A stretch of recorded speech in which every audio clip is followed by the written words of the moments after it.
What's up, YouTube? Welcome back to my channel. How you guys doing? If you guys are brand new here, man, you guys don't know what we do, don't worry, I'm gonna break it down for you guys. We talk about the most scariest and creepiest videos on the net, on the web, that's gonna make us question everything. She can sit back. Let's do what we do best, seekers. Say it with me, y'all. Y'all know what we do. Seek the truth. A New York school district is introducing Realbotix's AI-powered Optio teaching assistant and M-series humanoid robot to classrooms in a pilot program designed to boost student engagement and AI-assisted learning. Hi, Andrew. I'm the Aria Vision Bust. My embedded eye cameras and RBX app memory let me see and remember faces like... The system offers personalized tutoring, multilingual homework help, and 24/7 academic support through the complementary of a digital AI avatar trained on an approved curriculum. Create robots and AI that are indistinguishable from humans in appearance and social. Initially used in WAS-E DAI and robotics courses, the program is expected to expand to around 500 high school students by late 2026, giving students hands-on experience with conversational AI, robotics, and human-machine collaboration. It's getting crazy out here, bro. They actually implementing this into the schools, man.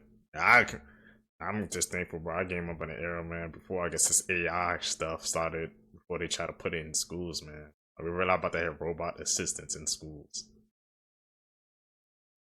No job is safe, bro.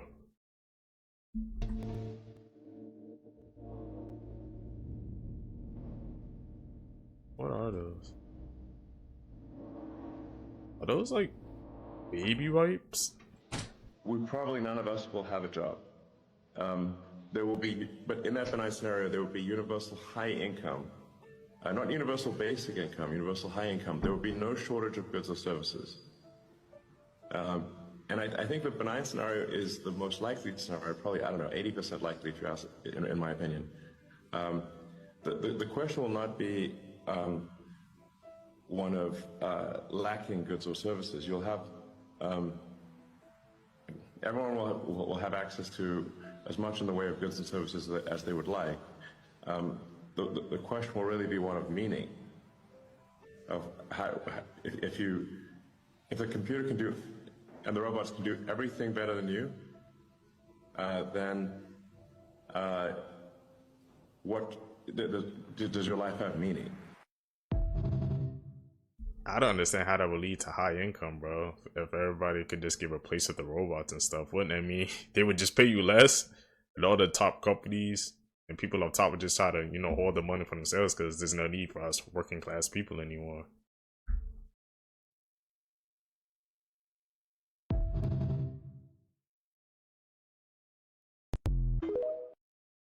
I don't get that logic. Take my advice. 2027 is the wrong year to buy a new car. I keep telling y'all, AI is taking over, and they just found a new way to watch everything that you do in your car. I told you before, in 2027, every new car that is made is required to have mandatory federal surveillance technology. You heard what I just said? Everything that you do in your car will be watched. They're documenting how you drive. They're documenting who you have in your car. And they're listening to everything that's going on in your car. Oh, you don't believe me, right? Look at this. That This right is a there, new if you Infiniti. track the monitor camera, those two red eyes, Look. Yep, they're tracking my eyes. But if that wasn't enough for you, there's another that. camera here watching, and then there's another one Look at up that. top. They can see everything that you and all of your passengers do. You know what that means, right? If you are driving too fast, AI will alert the police and let them know. If you are using your handheld device, conversating on your handheld device, AI will detect it, and AI will alert the authorities. And if that same AI thinks that you're a danger, detects if you're not sober by the slightest bit, that vehicle that you're in will automatically turn off. That technology will be constantly monitoring everything that you do. As you've seen in the video, that's through AI cameras. That's through sensors. So basically, you can't do nothing you want to do in your car anymore. Your car is their car. Pay attention. I will. He goes. Kicks. Look at the ball. Look at the ball. The ball curves. What the? The ball curves.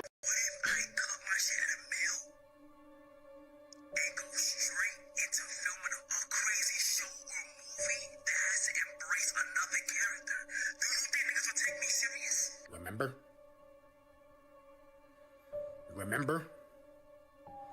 You don't remember. Shh. Shut up. Who's this? Kai.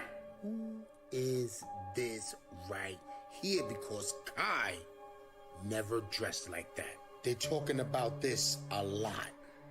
More than usual. Don't you agree? Now, why would Kai say that? Why would he say that? And out of all the people, why did LeBron have to cut his hair? Why? Something is going on here, bro. Will we ever see this guy again? I don't think so. It's over. Allegedly. This is what people are saying. Like I said, the Kai Cenat that is active right now is the same one, bro. Same person. Even Rakai doesn't take him serious. Did you see that clip when Rakai said take off the Cartier glasses? He can't take him serious? He's changed. But of course, guys, entertainment purposes only, ain't nothing changed but the forecast. This is Kai Cenat, and that's it, accept it. Yeah, I know that's Kai, but who's that other guy? Let me know. Why? I'm out. Bro, Kai. Yeah, you guys really think bro Kai is cloned or something like that? I keep seeing these clips pop up, and I mean, was he like foreshadowing the stuff he was saying? Or he was just talking about his future, what he wanted to do? Debate down below. World Trade Center. That's the same thing. What is that? It's over there.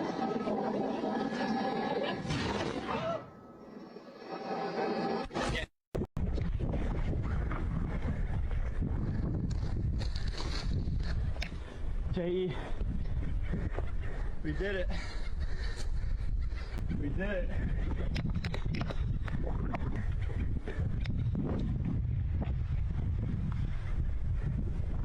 We gotta go.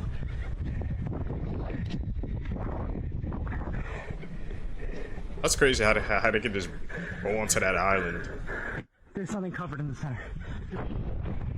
Picture?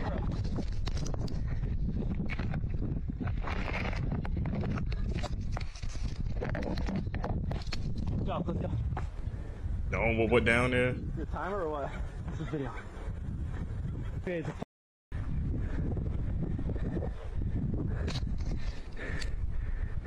yeah, leave.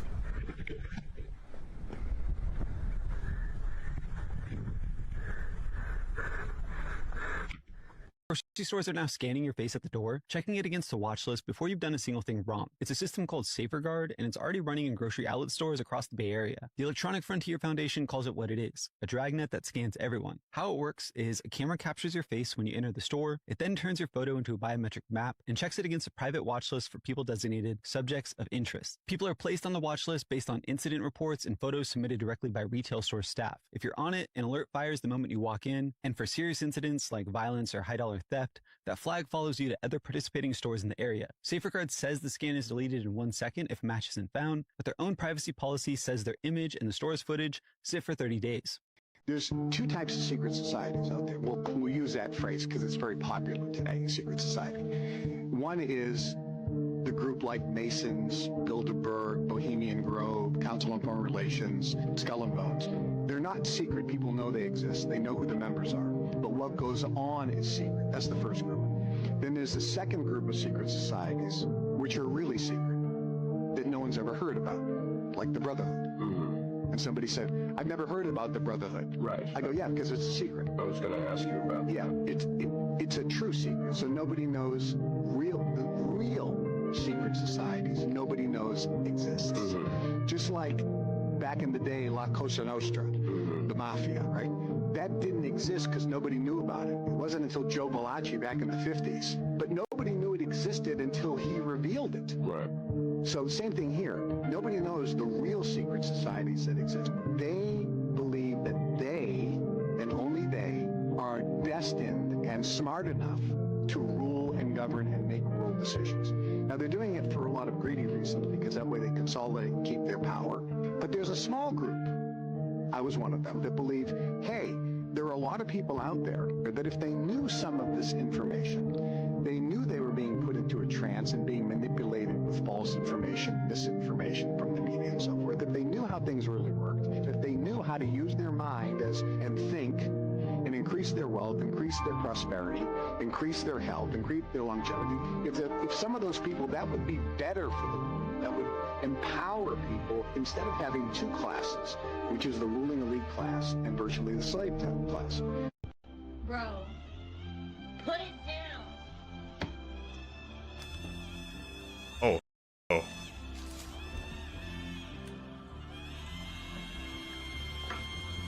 Let me get this straight. The pilots of a Delta Airlines flight from Detroit to LaGuardia were told to be on the lookout for a ground-to-air rocket launcher?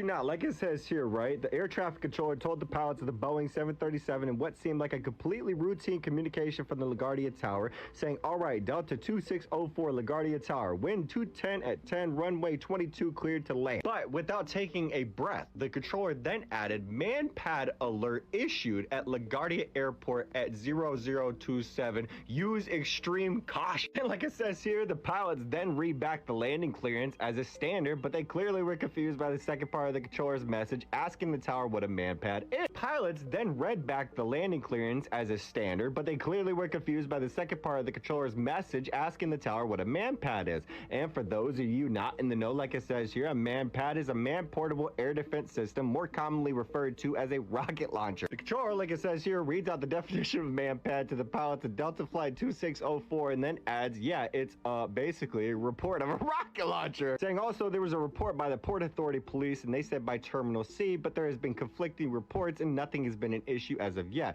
A little later though, the controller then added Port Authority Police reported that it was a non-credible threat. Could you imagine being notified of a potential threat of a fucking rocket launcher while you're piloting a plane with over 100 passengers inside? This giant face in the Canadian Badlands wasn't discovered until 2005 when someone was searching on Google Earth, and it's over 800 feet long.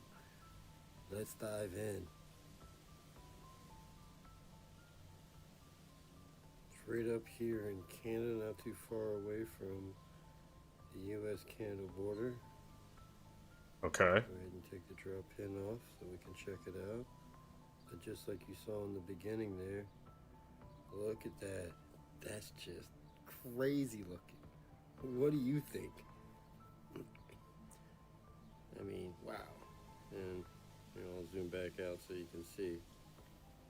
But I haven't looked around much to see anything else, but I'd seen this and thought it was so interesting I wanted to do a video on it and see what you all thought of this. Please let me know your thoughts on it. I also inverted one of the pictures of it. Check that out. What do you think of that? Especially the details now that the picture's been inverted a little bit. Anyways, thought this was super cool and super interesting. Again, I'll drop the pin right there. And then, let's see when you zoom back out. As always, thanks so much for watching. Thanks for listening. Thanks for being a part of this. And always stay curious. Definitely interesting. On July 3rd, 2026, some shockingly clear photos of Bigfoot's face were released. The caption reads, "This is not a monkey. Remote Southwest Washington State, USA trail cam photos." The images were taken by a super high quality trail camera as the captures are super HD. Check them out. The creature seen looks very strange. Not quite monkey-like, not quite human-like, like something we've never seen before. Mix in between. They even look different than the usual descriptions of Bigfoot. The first capture shows the creature slightly further away, looking down slightly, away from the trail camera. It seems at first it didn't realize the camera was there. Then in the second shot, it's seen looking right at the camera, giving us a closer and clearer look at its features. This has to be Cap, right? It looks wild and predatory, with tiny human-like eyes, an excessively large nose, straight lips, and lighter-colored, rough skin. And its face is surrounded by coarse hair. It almost looks like a mane. I don't know about you, but when I first looked at the creature, I thought it looked like an ape mixed with a lion mixed with a human. It just looks so off-putting. And not to mention, Washington State is often considered one of the most famous places in the world for Bigfoot stories. This is because of the sheer number of eyewitness accounts and the amount of wilderness where people believe an unknown animal could remain hidden. So could this really be the clearest evidence yet coming from Washington? It seems it really could be. And if you live there or have ever been there, have you ever seen anything? Let me know. I did someone call Palm Beach Pete Jeffrey, and he answered to it. Jeffrey. Somebody calls you something other than your name, you don't look this hard and smile. Usually if somebody calls you something other than your actual name, it takes a couple of times before you register that they're talking to you. Noticed he looked right away. He was called Jeffrey. Someone actually needs to investigate this Palm Beach Pete, because I don't think he is who he says he is. As always, stay weird. Yeah, I mean, that is true. When somebody doesn't call you by a name, bro. You look confused for a second. You don't just perk right up and just be like, hey. I don't know if he's trying to play into the joke of, you know, looking like Epstein, but Palm Beach Peach, bro. The saga that never ends. Hey, so like, could maybe someone explain to me why there are so many weird, alleged intelligence and government connections around the Kardashians? I mean, you could quite simply start here with this weirdo, Harley Pasternak, who is a celebrity trainer. Well, here in this video above me, this celebrity trainer actually brags about his time in the Canadian government. Well, doesn't that just sound really familiar? Really, really, really familiar. And Harley Pasternak, who shares a name with a notorious CIA MKUltra agent, isn't the only one, because as it turns out, Joe Francis's daddy is in declassified JFK files. Yeah, it turns out Joe Francis's daddy had some chemical degrees, and he worked with the government. Combine that with what Kim Kardashian's great uncle Demos Shakarian was getting up to inside of the Pentagon and getting presidential pardons for his nephew. It just really makes you start to question a lot of things. If you would like to know more about these dubious Kardashian connections, you can head over to patreon.com/Scandal Queens, where I have, again, a growing database of research into America's shadiest family. And you can also get my deep dive into Joe Francis and his parents, which is horrifying. Because what do I always say?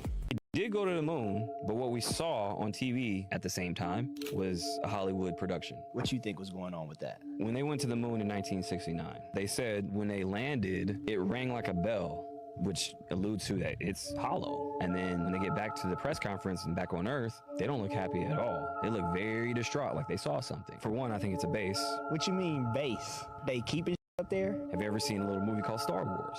Now, what did Darth Vader build as a base that looks like the moon? The Death Star. So I think that they went to the moon, something was already there, and they got shooed away. This is happening underwater, and people on the beach have no idea. That spinning vortex, it's called a tornado rip, according to surf.com. A powerful rip current that starts rotating almost like a tornado in the ocean. From above, you can see it clearly. From shore, it's completely invisible, and that's what makes it dangerous. These form when waves and swells start colliding, forcing water into narrow channels that rush back out to sea. And if you get caught in one, don't fight it, conserve energy by floating until you're out of it. Okay. It's a brand new crop circle, and it just appeared in Dorset, and it's unlike anything we've seen yet this year. Let's break this one down just a little bit, because at first glance, it looks like a flower or an insect, but there is deeper geometry, and it suggests something perhaps more intentional. There's a mirrored axis that runs vertically, almost like a body with arms or antenna. Notice the interlocking arcs. It's all perfect symmetry, precise spacing, maybe way too random for human trampling, many would say.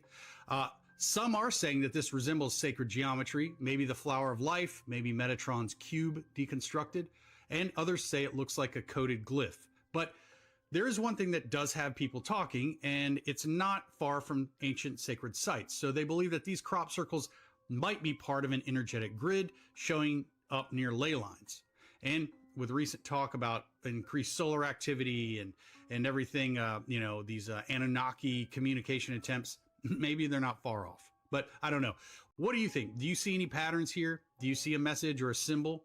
Maybe it's something that we're not meant to understand yet. I don't know. Drop your theories. Let's decode this together. It looks like a giant spider. Let's see. Where'd she go?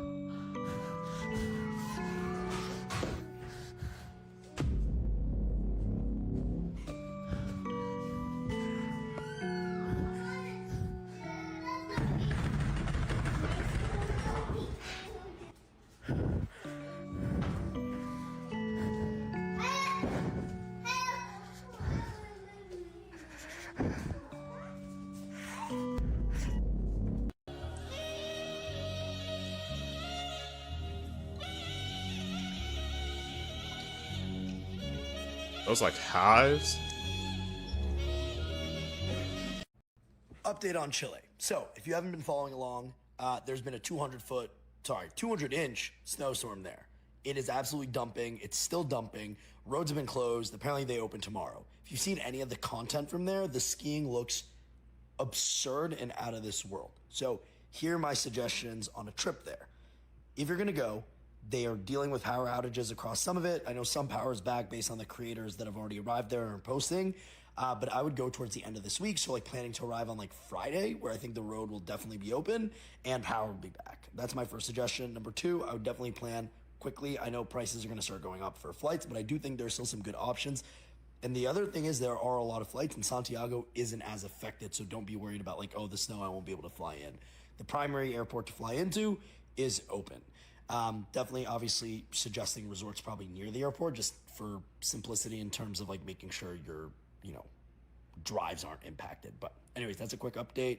The snow looks insane. The skiing looks insane. Highly suggest going out there. Oh, first of all, say it, don't spray it, man. And I can't believe, bro. The weather, man, in 2026, bro, is crazy. We got Europe in a heat wave. Earlier this year, man, we was dealing with a lot of snow. Now it looks like in Chile, bro, the snow's coming back, bro. They said a 200-foot storm? What is going on with this weather, man? I really need to know, bro. Oh, this is so scary. I never really realized how many celebrity black and white lookalikes there were until I saw this tweet and the quote retweets. Now, my personal favorite is Neil McDonough and Robert Richard. Then we got Ice-T and Peter Dinklage. Now, I don't think I remember. I think his name is Rondell Sheridan and Richard Kind. This was good. Meryl Streep and Future. Jeff Goldblum and Orlando Jones. William Jackson Harper and Bill Hader. That's Troy Aikman and Jay-Z. Now, this one's good. Lacey Chabert and Stacey Dash. Then we got Nicole Ari Parker and Kristen Wiig. Oh my God.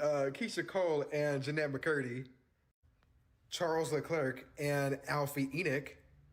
Oh, this is a good one. Katie Albert and Angelina Jolie. And last but not least, Ariana and Arianka. They were definitely looking alike, bro.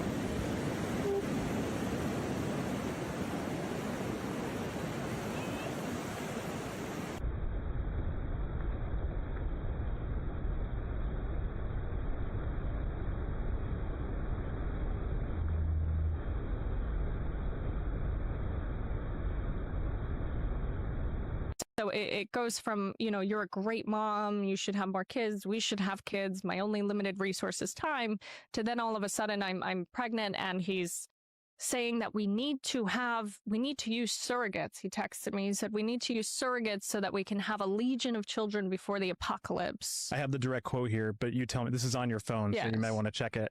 To reach legion level before the apocalypse, we will need to use surrogates.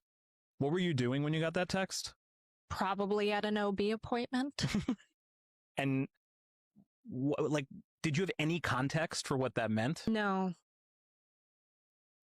And so what'd you say? Laughing emoji. Okay. What does he mean? Like, it sounds like you... And then I told him that I don't really believe in surrogacy outside of like necessity. This works fine. Was he serious? Was he not? I mean, it is documented. Well, yeah, his beliefs are documented. He was definitely on this. being serious. He was being serious in a lot of those beliefs. But like, for example, he had also asked me, he said that I should have a C-section because I should elect to have a C-section because it's better for the brain size, for the head size. I'm on Highway 56. Are you calling about a bear? Yes. Yeah. Yes, it's on the power pole. Yeah, it's alive. Yes, just leave it. Okay. And because I already called the Game and Fish and they said there's nothing that they could do. They could go and shoot it, tranquilize it to get it down, but it's gonna end up, if they do that, then it's gonna fall and could hurt itself. So they told me that... Why does European Parliament have a sculpture of what appears to be a reptilian creature holding a human household in a box? I'm just asking questions, but give me your thoughts on this exhibit. See what those say? It says pyramids and ziggurats. Yeah. How many words do you know sound like ziggurat? Only one. Only one. Ziggurat. Isn't that fascinating? Interesting. Now look at that. Those pyramids and those ziggurats are where they were sacrificing people. Wow. That's a human sacrificial portal. Look at all the cigarette companies, bro. Why do you think the old Marlboro logo emphasizes the A? See the pyramid? With the unfinished rib? That's what they're doing. It's the human, sacrifice their blood at the top of the ziggurat or the pyramid, drain the blood, offer it to the demon god, eat the flesh on the bottom left, and then the bottom right, gain sacred knowledge. Wow. That's what that is. See the roly paper right there? What is that called? Why do you think they call it that? That's the roly paper that you roll cigarettes and weed in. It's called zigzag paper. Wow. Zigzag because of the ziggurat. That's where we get the word ziggurat. And then look, skull, and then pyramid. Look, scroll over. It says pyramid. Look, Kingston, pyramid. Salem is Jerusalem, whole nother thing. Yeah. Petra is also a place where there was structures. Cool is the ancient derivation for ghoul. Keep going over. Misty are the mystics that ran the pyramids. Wow. Corso, again, pyramid. Go down. You can see this one. Black, again, pyramid. Kingston, Parliament, pyramid. They're all pyramids. Yeah. Scroll up, scroll up. Look at that. It ain't about the camel, bro. It's about the pyramids in the background. Wow. Yeah, I see that right here. Look at the Marlboro logo. The pack even opens up the top of the pack and you lift off the top of the pyramid. Just the like to show the uncompleted Tower of Babel. So then are cigarettes basically like a mass human sacrifice ritual? Yes, absolutely. Interesting. If you're smoking cigarettes, you're a burned offering.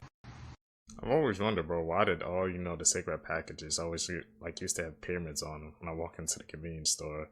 I always noticed that, man. I personally, I don't smoke, so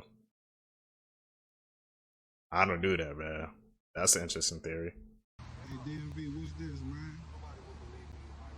What is this that fell beside my car, man? Like, what is this? What the is this, man? You see the sizzling? You see it sizzling? Like, and it's like, boiling. Look what I put my. No, the it's not, man. Look. Look at this. Ooh. Look, I'm pushing on it. This is crazy. I thought it was hit, but maybe not. In one spot, nowhere else. Out here. It just landed right here only. And this show was smoking crazy, made us come out. What am I looking at? This was my first time seeing Jimothy, and I initially thought that he was a cat. I realized he definitely wasn't a cat.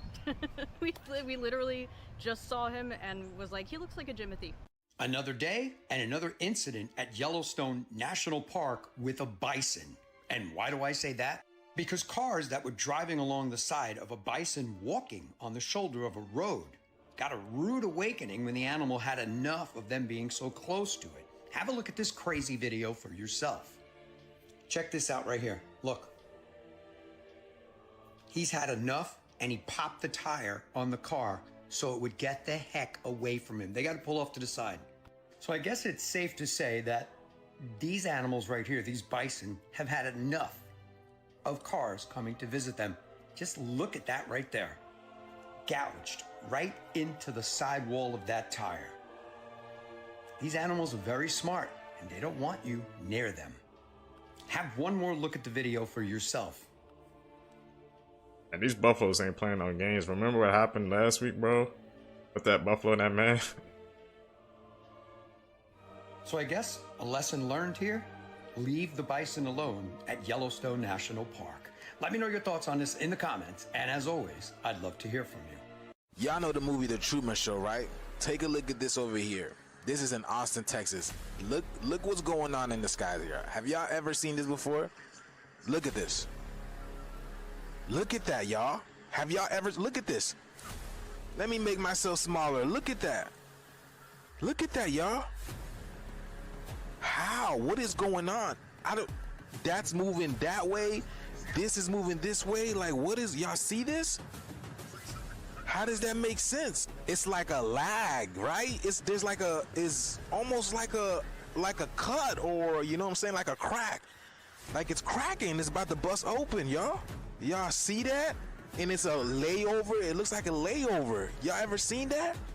This is in Austin, Texas. That's crazy. With all these sightings of UFOs and UAPs, I believe we're about to have a Marvel's Endgame event, y'all, where all these portals simultaneously open up from all angles, y'all. This is, because why would they put us in the movie, man? This is gonna be intense. I'm telling y'all, man. Let me know what you guys think about this video, y'all. Like, follow, and share for more videos like this. Let's get This woman passed away a few hours after this photo was taken when she flew to Turkey for a mommy makeover. 38-year-old Kaydel Brown flew from the UK to Istanbul with her sister Leanne, and she had a procedure done at Clinic Expert. Her procedure included a tummy tuck, liposuction, and BBL. The entire process leading up to the surgery was perfect. They even offered a discount for Kaydel, and that's what made her want to do her surgery here. But things took a turn a few hours into the surgery when the doctor came out and told her sister that Kaydel was dead. This is the doctor that performed her surgery, and she said that with these types of procedures,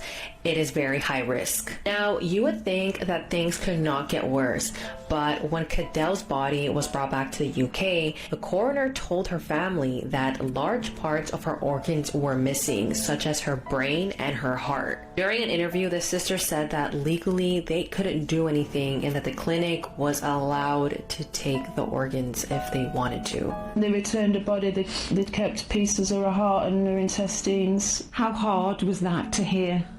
Better. I don't think it was allowed, but they said it's legal, they can take what they want.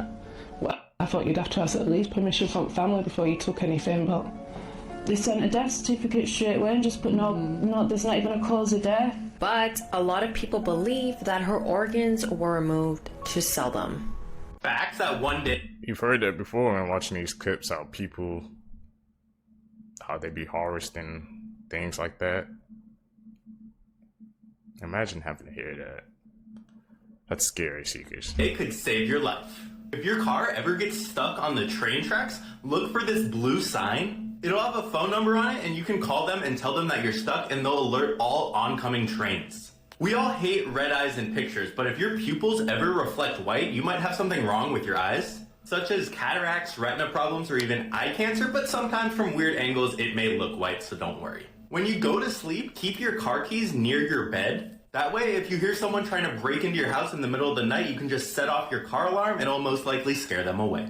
Never use bleach to clean cat urine. When mixed with chlorine bleach, creates a toxic gas that is harmful to humans and can even be deadly in large amounts. If you watch this video, you'll have nightmares. 2 years ago, an account by the name of Blissfully Ironic uploaded a video to TikTok. In the video, he hears a weird sound in his home and goes around to check it out. The video begins with the man searching around his kitchen with a flashlight, trying to find the source of the noise. He then moves outside to his backyard and shines his light along his fence.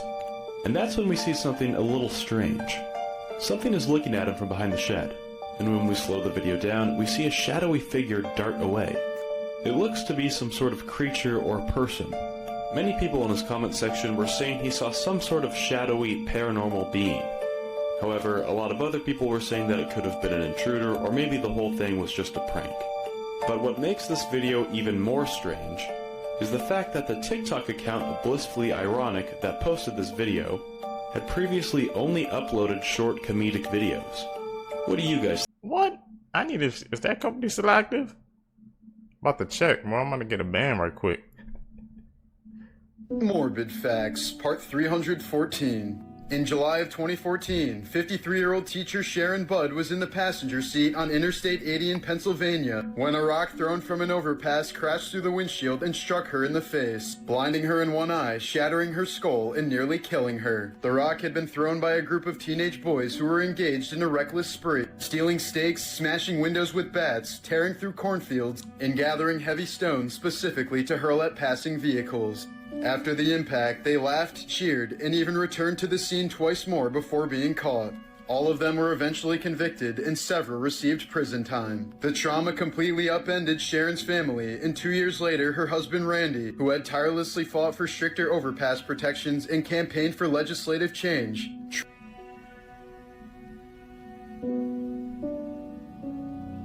New Newly released body cam footage shows the convicted Idaho killer being pulled over just months before he committed the murders. In the footage, he is being questioned by police during a traffic stop, and he's getting a citation for going over the speed limit. He's stopped in his white Hyundai Elantra by a Latah County Sheriff's deputy for traveling at 42 miles per hour in a 35 mile per hour zone. The deputy told him he was speeding, and he admits to not wearing a seatbelt when he was pulled over. And he said to the deputy, "I'm just being honest with you."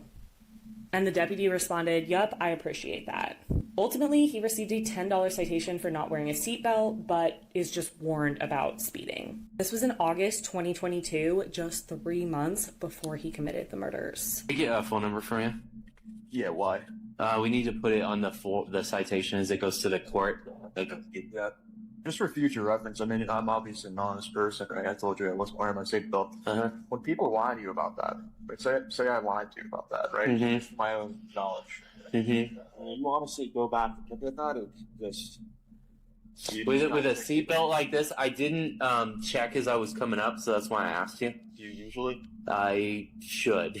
I noticed you weren't wearing it, and I'm on this emphasis, and like I said, I'm getting paid by ICD, and they want us to enforce the seatbelt law, so I was being more aware of that. Yeah. That's where I'm coming from. Yeah. Okay. All right. Have a good night. Let me tell you about some... Eerie. The way he was asking questions, saying, "Did you check about that?" And we know what happened 3 months later, so... Weird stuff, man. Interesting things you probably didn't know. Spiders don't actually have muscles in their legs. They just move them using a hydraulic system powered by their blood pressure. And when they die, their legs curl up because the blood pressure is gone. That feels like such a simple thing to know that I just never would have known. There's a city in Morocco called Chefchaouen that is entirely blue. 1 in 140 people in the world are now a millionaire. There was a Chinese labor camp back in 2011 that had prisoners play online games like World of Warcraft for over 12 hours a day to generate virtual currency from the games, which then the prison guards sold for profit. Oh, the median annual pay during the Great Depression was 22% of the cost of an average home, and today it's 14%, meaning that it was easier to buy a home during the Great Depression than right now relative to the salaries that people are making. This is a picture of George Bush with Harambe's mother in 1998 before Harambe was born. Why? How? I didn't know Harambe was this connected to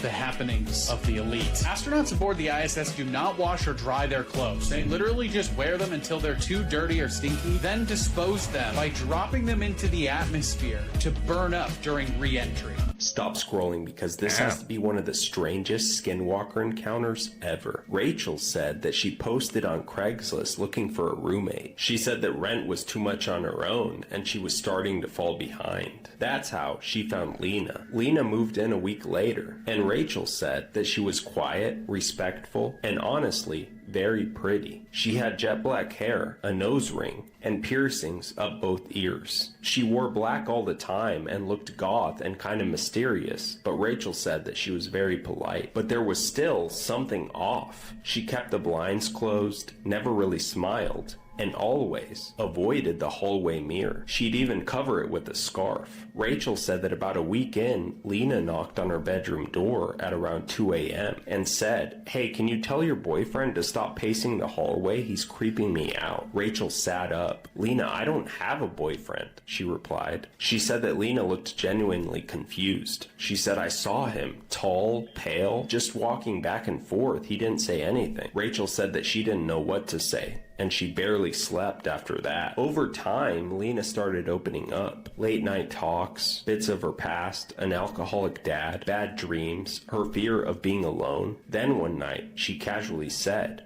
that she also practices witchcraft. Rachel said that she's Christian, and that caught her off guard. She didn't say anything, but that night she moved her Bible to her nightstand. A few days later, they were making dinner, and Rachel said, "You should call your sister again. You haven't talked to her since the funeral." Lena stopped and asked, "How did you know about the funeral?" Rachel said, "Your sister's, you told me the other night." Lena went pale. "Rachel, I never told you that," she said. The next night, Lena left for a job interview at around 6 p.m. At 6:15, Rachel said that she heard her voice in the kitchen. She stepped out, and there she was. Same hoodie, same hair, but she was too tall. Her limbs were too long, and her head was tilted slightly, like it didn't quite fit. Rachel said that she turned to her and smiled. Lena's smile, but stretched too wide, and she whispered, "She tells me everything." Rachel ran to her room and locked the door. She called to Lena, but no answer. She called 5 times.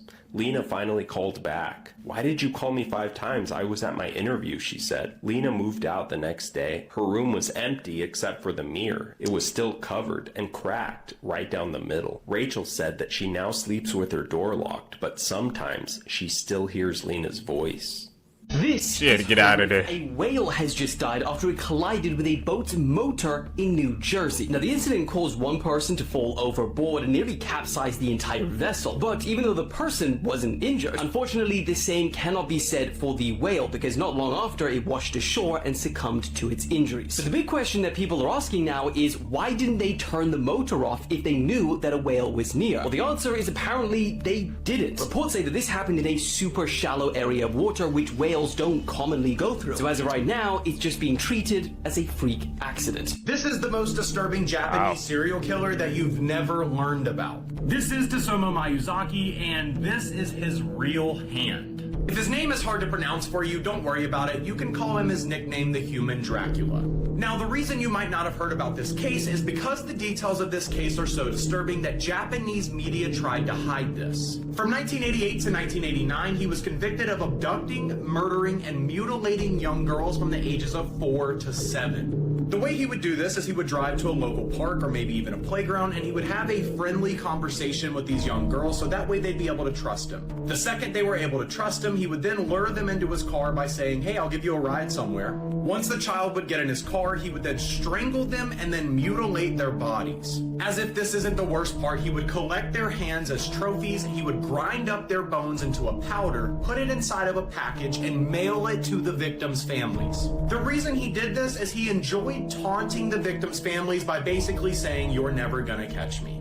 He would also drink their blood and even eat the hands. But boy was he wrong, because in 1989 he was literally caught in the act of trying to pick up a little girl. He was arrested and put on trial, and he never took accountability for what he did. He had no remorse, and he kept blaming it for his alter ego. He was eventually executed in 2008, and this is why your parents tell you to never trust strangers. There are so many disturbing cases in Japan, but Japan doesn't like people to know about them because they try and keep everything really discreet. They basically don't want the public to freak out about all of these cases, but if you want to know the real deal secrets behind Japan, make sure to hit the like and follow button, and I'll explain them some in the next video. For those of you who don't know, this is El Jefe, the only known wild jaguar in the United States. He was first spotted on a trail cam in 2011 in the mountains of southern Arizona. It was a huge discovery because they thought jaguars were completely driven out of the United States mid-20th century. And the remaining jaguars were hunted because they were thought to be so dangerous. I mean, they do have the strongest bite force of any cat, including lions and tigers, but that's a different story. After 2011, El Jefe was spotted again in 2016 in the mountains of Arizona again. El Jefe became a hit on social media, but then quickly disappeared and wasn't seen again until last month. El Jefe was spotted again in Arizona, and researchers say it looks like he's thriving. It's cool to know that El Jefe can hold his own for over a decade as the only jaguar in the States. Follow for more fun facts. Jefe runs the mountains in Arizona, bro. Be aware. Could you guys imagine, like, that's dangerous. Extremely sad, but true facts that will make you think. In 2012, the most requested Christmas gift by children in the UK was a father. Pigs can actually get depressed. Judith Barzey, who voiced Ducky in The Land Before Time, was murdered by her father before the movie was even released. And Tom Felton, who plays Draco Malfoy in the series of Harry Potter, had to bleach his hair every 10 days for just 30 minutes screen time. The craziest true fact: wardrobe in a single washing load. And this saves both time and money. But what about the real scientific facts you might be wondering about? According to some studies, being short might mean you live longer than your taller counterpart. And guess what? You might have a reduced risk of certain diseases like cancer. And the best part? Information goes to your brain quicker because of your shorter nerve. So technically, you're a quicker thinker than other people. 3 signs that your phone has been hacked. Number 1, does your phone get hot on a regular basis? This is a huge red flag that your phone has detected a virus, making it work so hard that it overheats all the time. Number 2, have you noticed your phone battery dies really quickly? This is a sign that your phone has a Spyro app installed which runs in the background and drains your battery. And number 3, do some of the apps on your phone crash for no apparent reason? Oh, this is a big sign that something is interfering with your app's proper functionality, and it's usually caused by a malware on your device. Literally, one of the only ways to protect yourself is by downloading a VPN. This will disguise your location, making it look like you're in a different country, meaning that your phone cannot get hacked. Now take a minute to share this message with all your friends and follow for more. Blood curdling facts that you wish you never knew. Part 14. There was a woman in the 18th century named Mary Toft who shoved dead rabbits inside of her and later acted as if she gave birth to them. And the doctors actually believed her until one of them discovered corn inside one of the rabbit's stomachs. More people have tapeworms than have dogs, which I guess makes them the most popular pet. Oh yeah, and this is what it looks like up close. So you know how every few pistachios you eat, there's always one that tastes a little bit different? Well yeah, it's because there's a dead navel orange worm inside of it. An octopus's penis is actually one of its tentacles, so if you ever got to pet one at SeaWorld, you might have just groped the damn thing. Dying from starvation is because your body used all of its resources in order to feed your brain. And as a last resort, it begins to digest the muscle around your most vital organs until all that's left is your heart. So you die by eating your heart. Never knew that.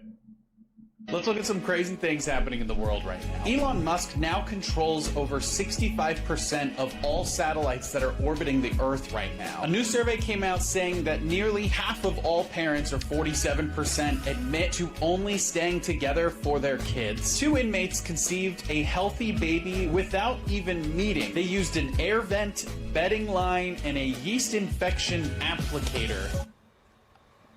Can't deny that that was creative. An airplane departing Shanghai was delayed 5 hours after an elderly woman tossed coins into the jet engine for good luck.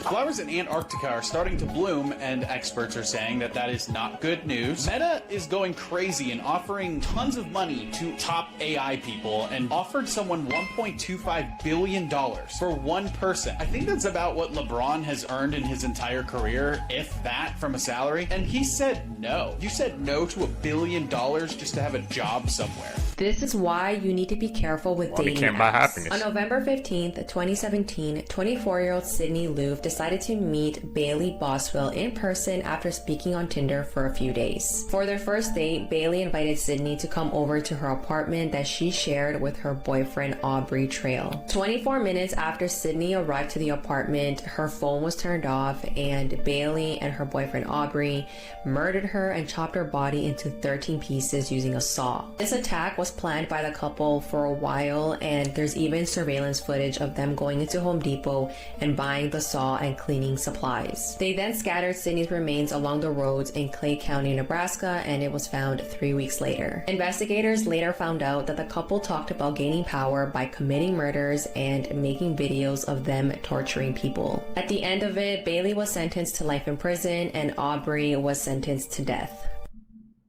Be careful who you're talking to on Twitter, man. Freaking catfishes out here, bro. If you're gonna meet up, you gotta meet up somewhere public. This woman used Roblox to instruct a 10-year-old girl on how to murder a 2-year-old infant. This is 36-year-old Tara Sykes, and this story is incredibly disturbing. Tara Sykes' 10-year-old daughter was living with a different family, and she wasn't happy with it. So she got onto the game Roblox and started communicating with her 10-year-old daughter. And eventually these chats turned completely disturbing. Tara communicated with her 10-year-old daughter over Roblox and told her exactly how to kill this 2-month-old baby. At first, she told her daughter to drown the baby in a bathtub. Then she told her daughter maybe she could burn the baby to death with scalding hot water. And then eventually she settled on telling her 10-year-old daughter to drop the baby on its head. And sadly, that's exactly what her daughter would go on to do. Tara's daughter picked up the 2-month-old child of the people she was living with, walked over to the kitchen floor, and dropped the baby on its head, attempting to end its life.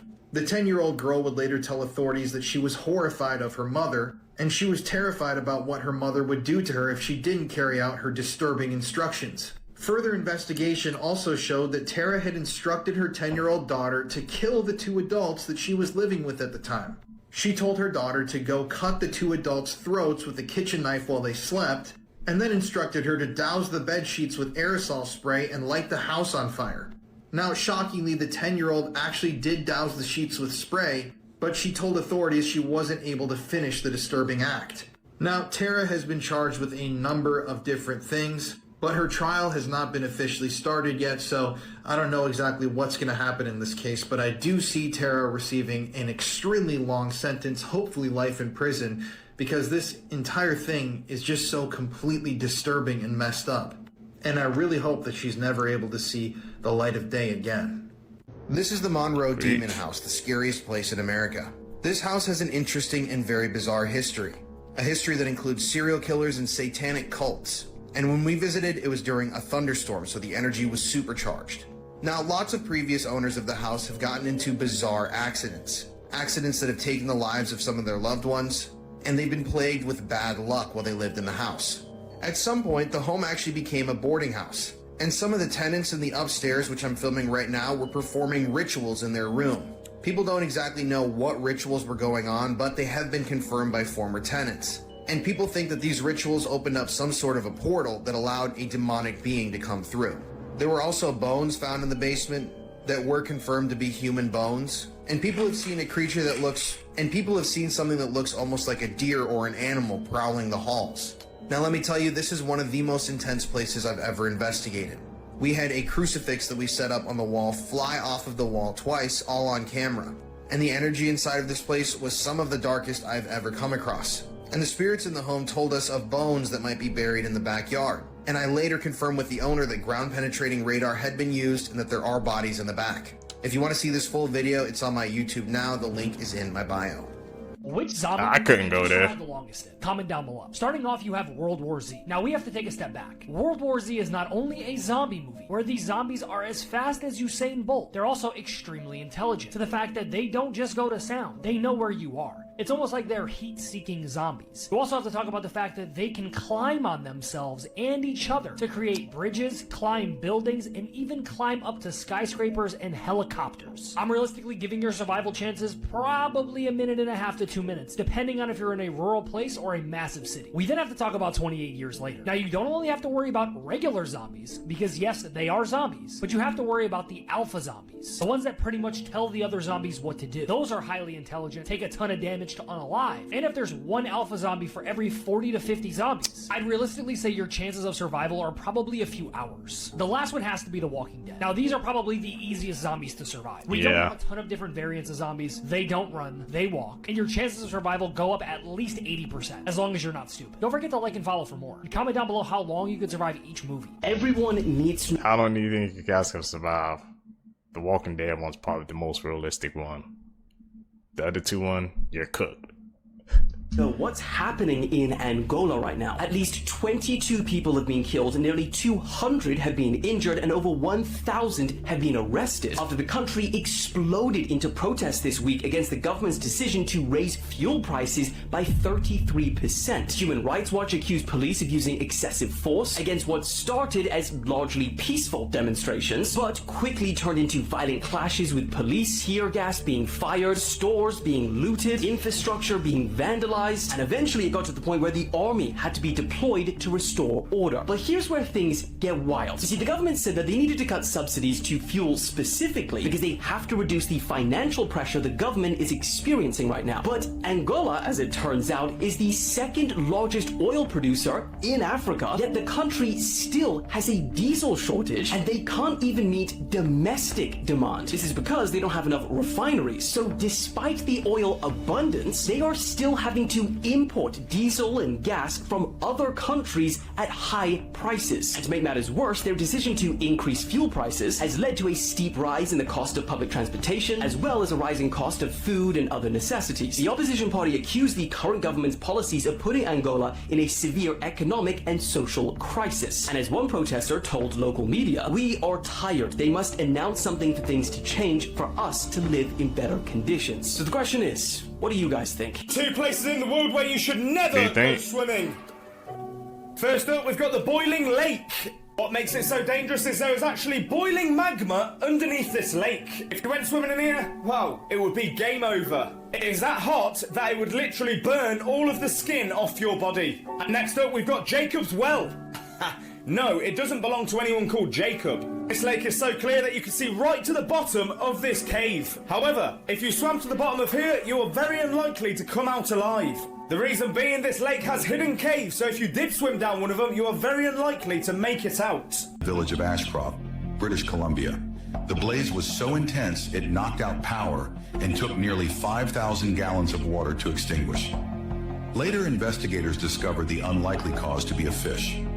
A local osprey had snatched the fish from a river 2 miles away and accidentally dropped it onto a power line.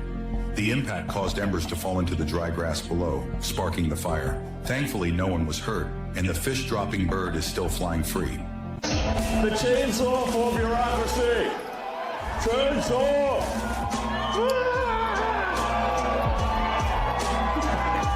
29 billion?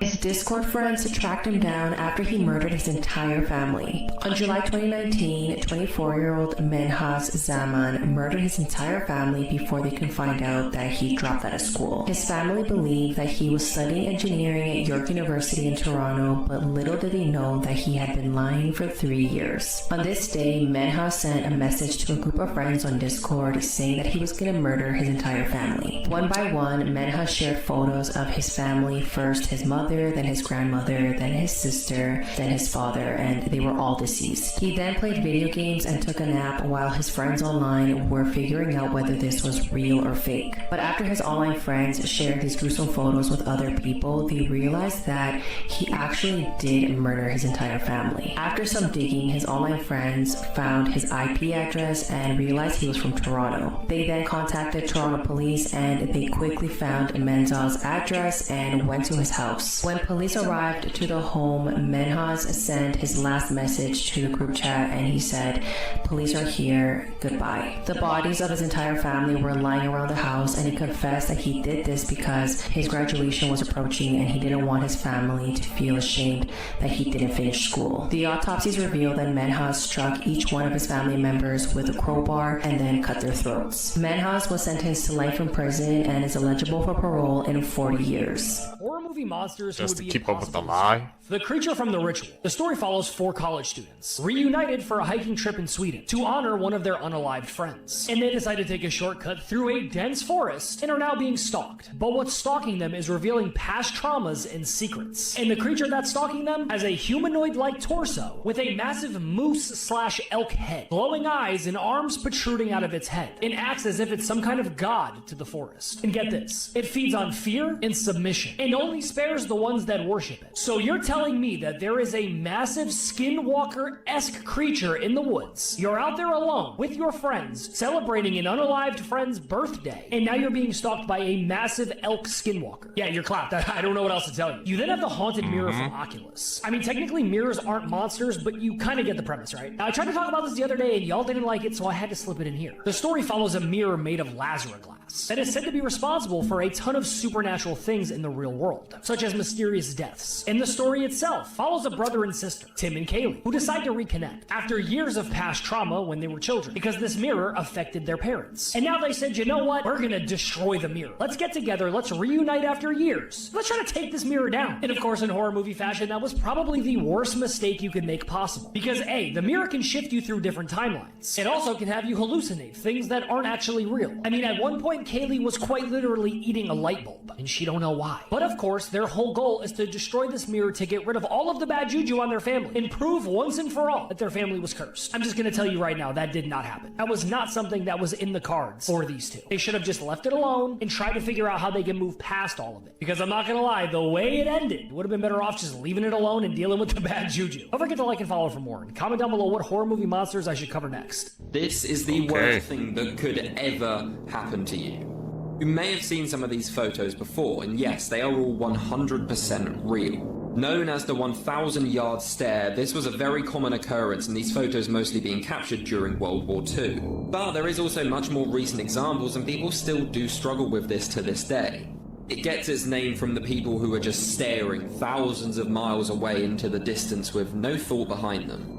I also know this as shell shock, which is also pretty much the same thing. But what typically causes this is seeing something sudden and very traumatic, like someone passing away right in front of you suddenly in the war. Or any sort of immediate traumatic event that could happen in your life during the war or even during today. Then triggers something in your body which puts you into this state where you can barely function and are just fixated on this one thing. But what makes it even worse is you've probably heard stories from back during the war of people with shell shock and how they were treated so badly. We barely knew anything about mental illness or things like this back there, so there wasn't much they could do, and if they did try, it would normally make it worse.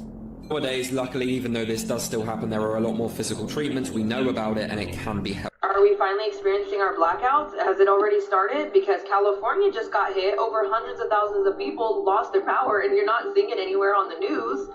And it's for reasons unknown. What? Like, it's still under investigation? Like, you don't know why hundreds of thousands of people lost their power? Okay, who knows what the cause could have been, or if the power grid went down, or this is a test run, or who knows, I don't know. Either way, it doesn't hurt to be ready, get prepared, stay alert, do all of the things, you know? You just never know these days. Own business, and some knucklehead films me, and the next thing as your firm, Mr. Edwards and Mr. Jaffe, has been described by the U.S. Attorney as perpetrating one of the largest frauds in South Florida. Oh, sir. Bro, it's Palm Pete Beach and Jeffrey Epstein, bro. Are they one and the same, man? I be seeing clips flying every single day on TikTok, bro. Just breaking down the similarities and the stuff, I guess, Palm Pete Beach is doing. It ain't adding up, man. Something's definitely going on, bro. Somebody's playing them in front of our faces. Researchers are testing traps capable of transporting antimatter, which explodes into energy as soon as it comes in contact with regular matter. This truck that contains this 1-ton device. This device contains some of the most exotic material on Earth. It will go on a 20-minute test run around the campus, and this is their goal. To reach this moment has taken years, but if the test goes well, meaning the truck returns with the antimatter intact, it will pave the way for CERN to transport the material to other laboratories. In those facilities, researchers will perform precision measurements in the hope of learning why our universe is built from matter and not these bizarre mirror particles. It's definitely not the fact that we have another universe that mirrors ours or anything. This is crazy, and some of it I didn't even know. The reality is reassuringly mundane. Antimatter emitters are readily available at supermarkets in the form of bananas, which emit antiparticles through the radioactive decay of potassium. Sadly, they have limited value for understanding the universe. The device on CERN's truck will carry about 1,000 antimatter particles weighing about a billionth of a trillionth of a gram. Should the containment fail and the antimatter make contact with normal matter, the resulting pulse of energy would be so feeble, the load doesn't even warrant a radioactive label. Yeah, something sounds really weird about that, but maybe that's just me. But look at how this works. The trap itself is a feat of engineering. It must hold antimatter in such a way that it never comes in contact with normal matter. To do this, the chamber is held under ultra-high vacuum comparable to the emptiness of interstellar space. It is cooled to negative 269 degrees Celsius, causing any stray gas to freeze on the chamber walls. Strong magnetic and electric fields are then used to hold the antiprotons in the center of the cryogenic chamber. The fields are strong enough to hold the antimatter in place should the truck hit bumps or brake sharply in transit. Perhaps the greatest threat to the material is getting stuck in traffic and the power supply failing. What is the point of including that part? Everybody's gonna think what they want, but when it comes to CERN, God, you know, maybe I just need to take people down that rabbit hole too. I'm just saying, what was supposed to happen in 2012 and what experiment took place in 2012? Tell me. What the hell? She's just staring. Why is she doing that? Oh, we skirting off, bro. Okay, no. Simple. Trump just straight up fired Pam Bondi. She's up out of there. Gone. But we seen this coming, right? They had to find a fall person, and she's the fall person. We seen this playbook already. Just look at the list of people that Trump appointed that is no longer in a position that he appointed them in. She took all the heat from the Epstein files. Every time someone talked about it with Trump, he put it right over to Pam Bondi. And what did she say? Oh, we're going to do this. But remember, y'all, she's the fall person. She did what she was supposed to do. She took all the backlash. Everything somebody else said about Trump, she said it's her fault. Trump was even praising her, saying she did a good job making sure the crime rate went down. They said it hasn't been like that since the 1900s. So he praised her, and then he said at the same time, you're not doing enough. Now they got someone named Blanche stepping in for the reset. As he say, it's business, nothing personal. So did y'all see her as a fall person or nah? Let me know down below in the comments. I've had a lot of Tell me people down below. say that these glow-in-the-dark beads from Michaels are not uranium. Let's find out. We have the trusty GQ GMC 600 Plus. Let's go ahead and turn it on. Okay. We'll give it a sec here to achieve background. All right, we can see here that my background is roughly around 45 counts per minute or so.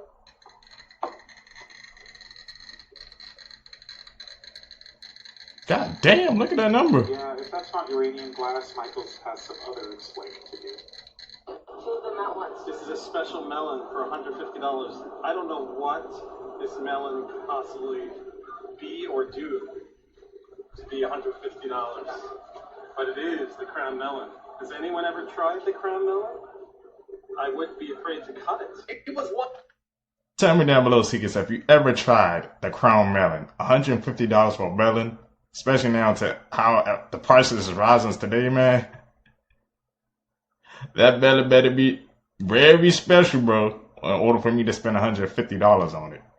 Once one of the prettiest actresses around, but her friend's jealousy led to the wildest betrayal ever. In the 1970s and 80s, Lin May was a very popular actress celebrated for her beauty. Many considered her a peak symbol of beauty who was aging very gracefully. When she turned 40, a friend convinced her she needed to hold on to her youthful looks for the sake of her career and offered to give her a bit of Botox just to smooth out any wrinkles. What Lin didn't know was that friend had secretly been incredibly jealous of her success this whole time and was looking to ruin her career. So instead of Botox, the friend injected cooking oil, which led to Lin's face becoming severely swollen and disfigured. The incident completely derailed Lin's career at its peak, and while she spent decades attempting corrective surgeries, she was never able to repair the damage. Today, she's 72 years old and dances for a hotel, but more recently, she made headlines for digging up her deceased husband's body so she could sleep next to his corpse. These are real glow tires for cars in the 60s. Goodyear created a translucent tire made of neophane that would glow from the inside out. This is what the yellow ones looked like when they weren't glowing. So the neophane tire would be dyed a color, and then there were lights inside the tire that would make it glow. They had basically any color you wanted. Goodyear thought these tires could double as signals and brake lights. The idea of matching the tires to a car's color scheme or upholstery was very exciting to people. The idea was that people could own a bunch of different colored sets of tires and change them based on even what they were wearing. But the neophane had poor grip in the rain, and they would get dirty really easily, and it would dull the glow. So they were never officially released to buy. Don't forget to check out the Designing Spaces TV show in my bio. Never knew that. It's a bit strange that in the movie The Terminator, it's very similar to that of The Matrix, where humans create AI. AI becomes self-aware and then perceives humanity as a threat. And in Terminator, after that happens, humans panic and try to unplug it, and that's when it launches nukes and shuts everything down. Then in The Matrix, AI goes rogue. They decide to block out the sun because AI was being powered by the sun. Then, when there's no sunlight, AI goes, oh, let's just get our energy from humans, and that's when they make those human farms, which is very strange. But in Terminator, it's set between the year 2004 and 2029, where Judgment Day happens, and the machines go against and start unaliving bajillions of humans. I just find it interesting that at the same time, they're literally mass-producing now humanoid AI robots. We also have the movie I, Robot. So many movies about AI wanting to enslave and control humanity. But yet, people are sleepwalking into this whole thing right now. So is this predictive programming, or is this something we are going to witness whether we like it or not? But in the end, we prevail. I'm sure we will prevail, but how strange is it going to get between now and then? Very strange.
I believe Britney Spears a clone, bro. You got all these clones running out of here, man.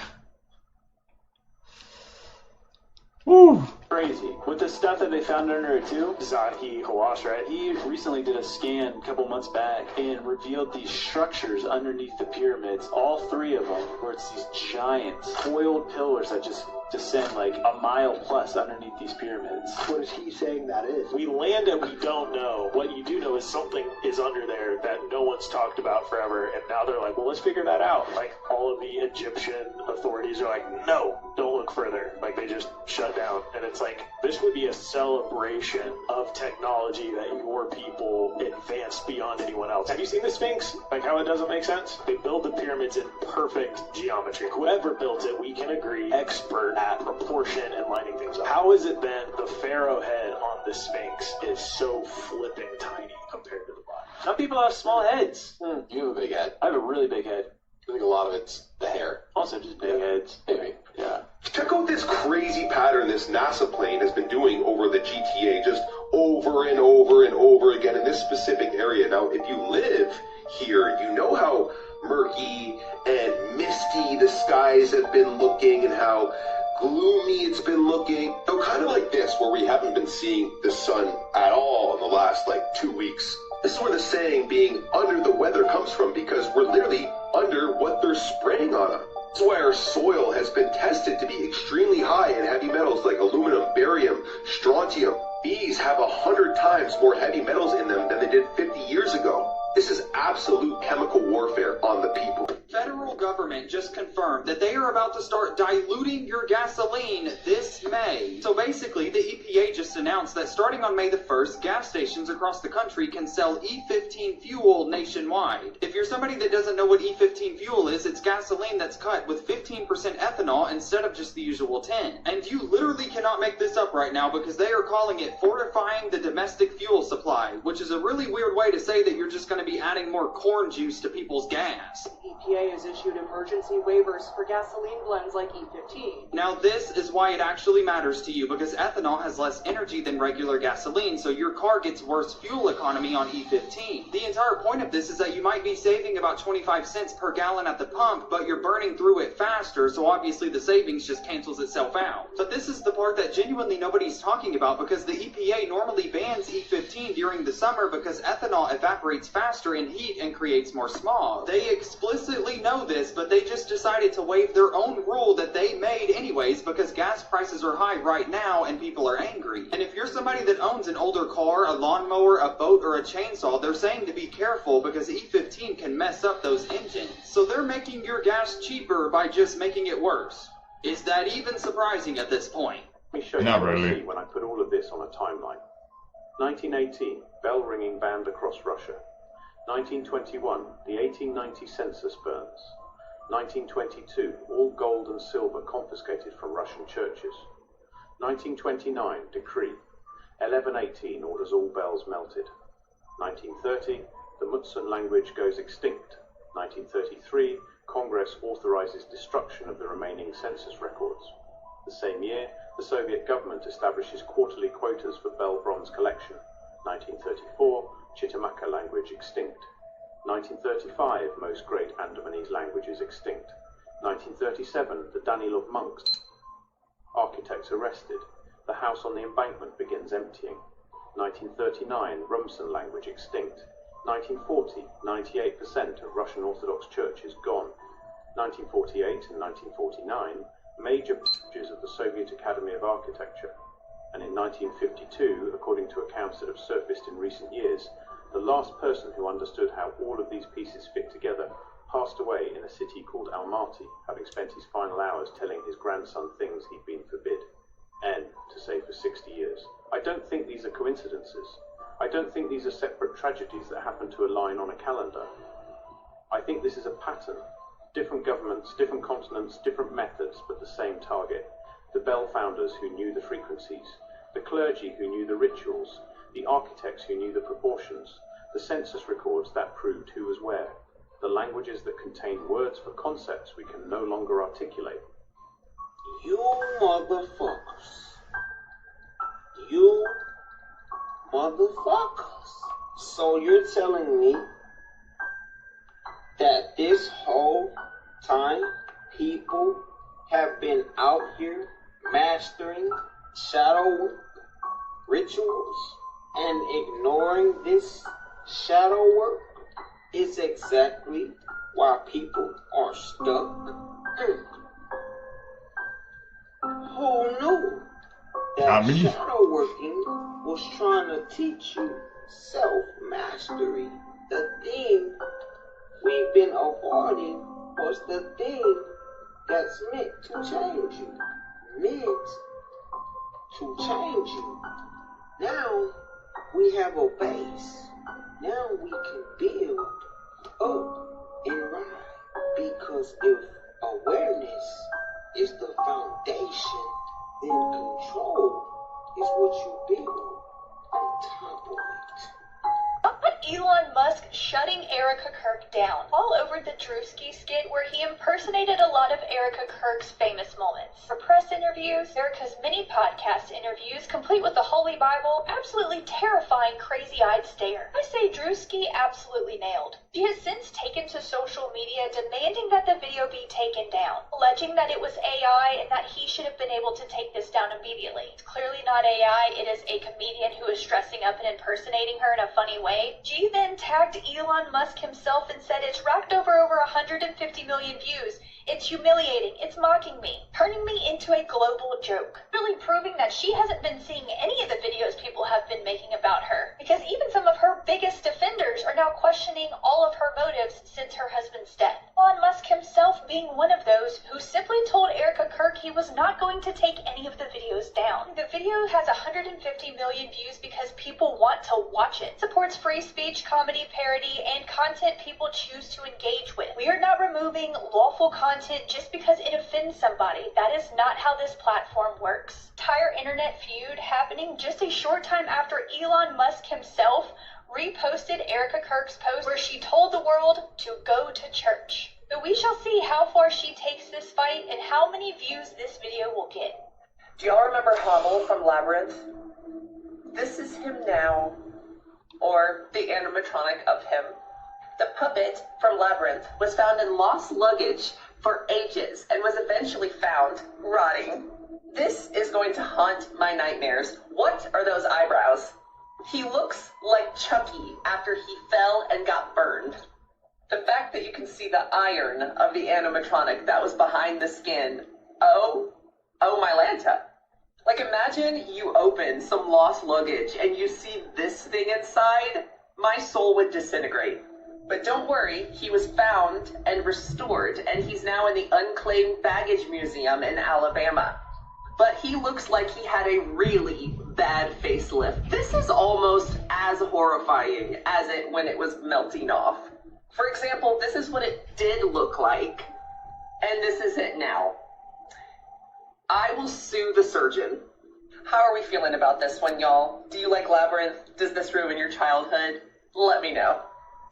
Not really. Just you holiday. And right now, you can save $50. What the hell is that? That's £200 off for That ain't a dog. What the? Oh, hell no. What the fuck is that? A chupacabra, nigga? Just get dog off of I Am Legend after he got turned, nigga. Shoot that motherfucker now. I agree. Hey, yo, they say that stuff is kicking up in Arizona, bro. This shit crazy. What the?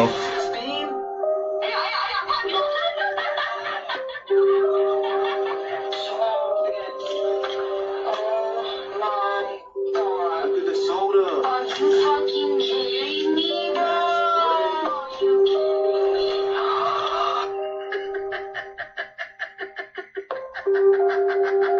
Melt it off. That's how hot it is. It melts it off. Candy, bro, the candy's melted. Done. The candies have melted. People can't do it no more, bro. They're getting out of Phoenix.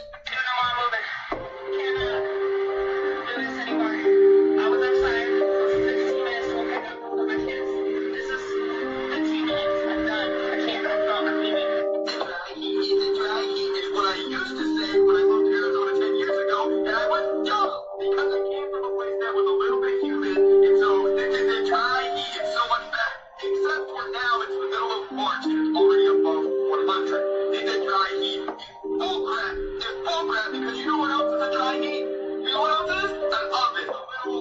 which is what it feels like when you step outside of your front door in Arizona right now. An oven, a little campfire, that's a dry heat. Bro, some people are even having heat strokes, and apparently it's wintertime. It's wintertime in Phoenix, bro. This is not even summer or spring. But this guy was riding through on his electric unicycle, and he seen this man on the floor, bro. Apparently he had a heat stroke.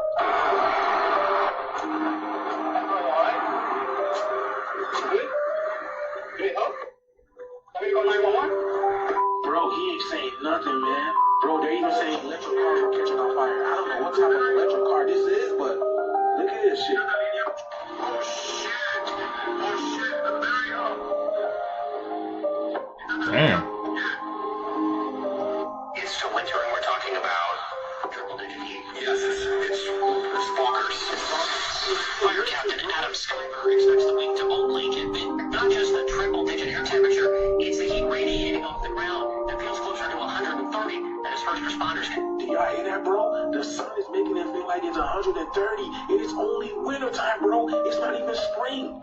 All I gotta say is, let's get this shit, bro. Let me know what you guys think about this video. Let's get it. Peace. That sound in the background, that's my AC working overtime to keep me cool, but it's still not cool. And I'm also sweating, but you can see the sweat because it's such a dry heat. It's already off my body, and like good for BO, but bad for hydration. Crazy.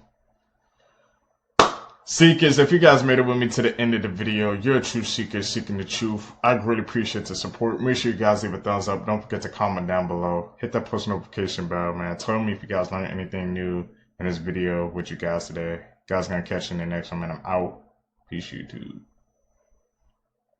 If you're home alone right now, skip this video. An 8-year-old girl bravely fought off a terrifying intruder who entered her home in the middle of the night wearing a clown mask. On the 15th of October, a scene unfolded in a small town like that from a horror film. At around 1:30 a.m., a man broke into a child's bedroom in Colorado. Police described the incident as an attempted child abduction, with the man entering the room in a dark hoodie and a cloth clown mask. Terrifyingly, the little girl was blindfolded and snatched off her bed as the man tried to take her from her bedroom. She was subject to quite a brutal attack by the intruder and bravely fought him off until he hit her over the head and knocked her out. Fortunately, it seems that he was spooked in the process of this and fled the scene. Now, it apparently took police over an hour to get to the incident at the property, but they did manage to gather vital evidence and then track the intruder down. They revealed his identity as 56-year-old Thomas Gallegos. They were able to arrest him and charge him with multiple serious offences such as burglary, assault, kidnapping and child abuse. The little girl did sustain cuts and bruises and was obviously traumatised by the attack, but fortunately did live to tell the tale. This is how rare your body actually is. Starting off, only 5% of people have tied tongues, so if you have this, you're pretty rare. Basically, this is where your tongue is tied to the bottom of your mouth, impacting your speech and eating. Next up is Morton's toe, and if you have this, you're probably pretty rare. Only 10% of the population has this, and this is where your index toe is bigger than your big toe. Okay, this next one is crazy. 1% of people actually have unbreakable bones. This is a genetic mutation which causes people's bones to be more dense than the average human. And one person who had this condition actually walked away from a car crash unharmed. Next, about 50% of people can fit their hand in their mouth. Sounds a bit high, so if you actually can, let me know. If you can tickle yourself, you're in the rare 7% of the population that can do this. About 10% of people suffer from eczema, which is a skin rash and is so annoying. And finally, we have the 16% of people that can make a roaring noise in their head by clenching their jaw.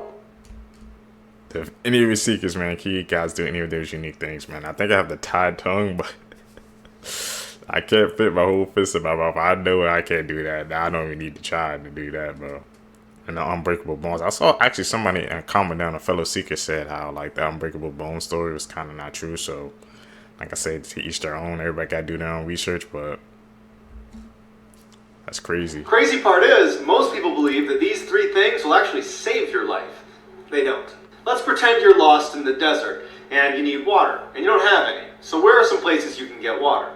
One commonly held terrible piece of advice is to drink your own pee, because it's mostly made up of water, except there's 5% of that that's all made up of just waste from your body, and even though the urine might keep you alive a little bit longer, you'll ultimately die of kidney failure. So you don't drink your own pee. Instead, you head over to some cactus you see nearby because you remember reading or hearing in school that you can drink the water inside of cactus. Except, unless it's one really specific kind of cactus, you'll be drinking lots of alkaloids and chemicals that will make you viciously ill, and you'll start vomiting and you'll have diarrhea and you'll die from dehydration much faster. So as you're sitting there wondering what you're going to do next, a venomous snake bites you. And so you instinctively start sucking on the bite to remove the poison, but you can't because it goes right in your bloodstream, and all you'll do is die much faster from infection. Man, those 3 things, he just proved us wrong. This picture from inside the basement of Fun Zone, and I'm going to get into some of the backstory about what it is that we're actually looking at here, but what I can tell you is that when I did see it, my heart sunk. For some backstory, if you don't know what Fun Zone is, this is kind of a relic of the late 90s, early 2000s. It had lots of iterations over the years, but it was effectively like an indoor amusement park or arcade. It used to be like a really fun place to be. It had a handful of carnival rides, indoor roller coasters, all the works. So Fun Zone eventually did close down and they boarded up the doors. I guess the problem was is that didn't stop people from breaking in. One of the curious things about this location was that they didn't sell off any of the equipment that was inside. It just kind of remained in place. Eventually, upon one of the break-ins where somebody went in, they made their way to the basement where they found an abandoned cell phone, and that is where we get this picture. Nobody really knows who took the photo or what really happened to them, but if you look a bit closer to the background, you will see the same thing that I do. You can see it if I make the photo brighter. Whoever was exploring Fun Zone, they came face to face with a person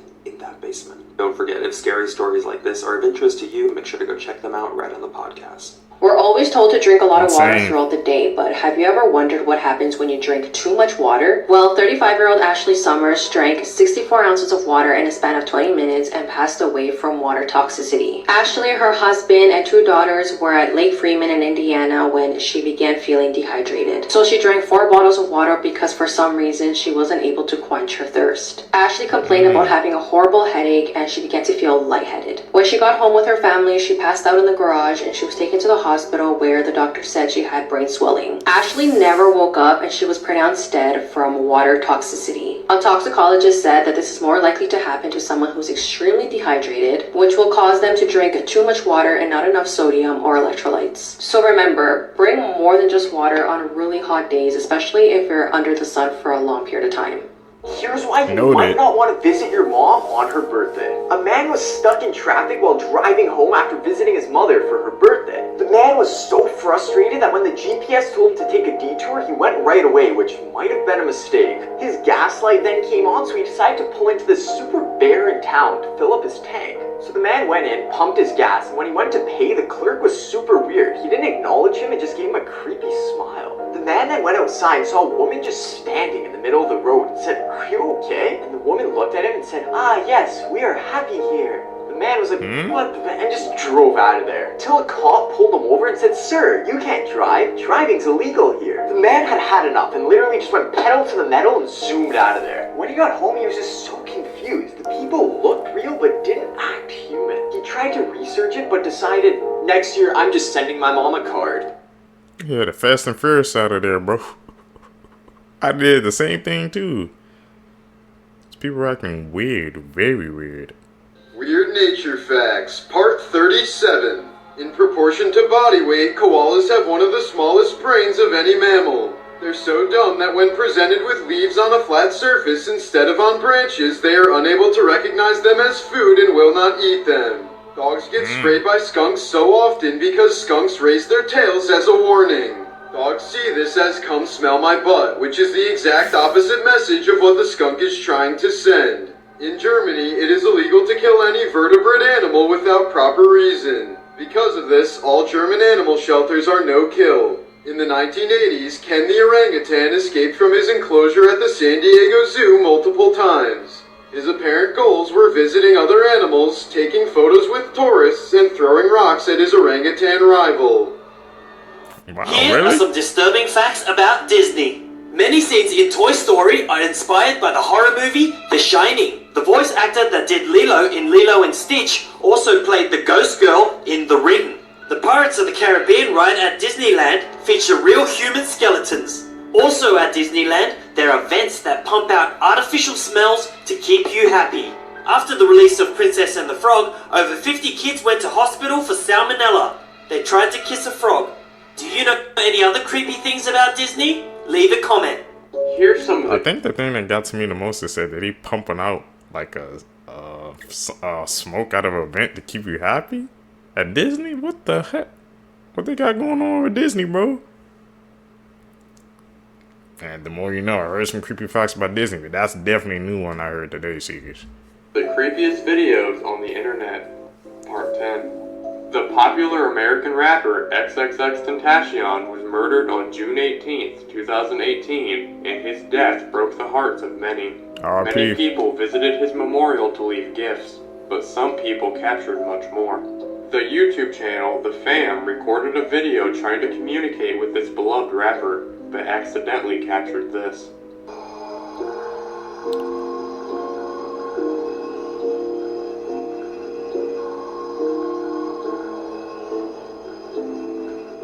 But someone else got a lot more than this. The YouTube channel Selva the Explorer got to speak with him through her spirit box. Here's some things he had to say. What is your favorite song you ever recorded? What's the name of your favorite song? Are you in the Wi-Fi? Is there anything else you want to tell us?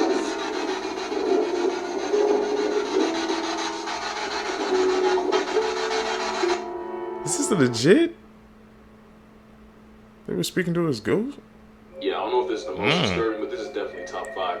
This is Malgans Island, and up to 60,000 of these birds called Cape Gannets will nest here. But don't worry, I'm gonna get to it. So normally these parents take turns, with one going out for food with the other staying behind to guard the chick. But because of overfishing, oftentimes both parents will go out for food, leaving the chick all alone on the island. Which wouldn't be a problem if they didn't know that. Because groups of these white pelicans will fly over to the islands and then walk around looking for any unsupervised Gannet chicks, so that they can grab the baby birds and eat them alive while they're still struggling. And sometimes they'll just push the parents out the way and then swallow the newborn children right in front of them.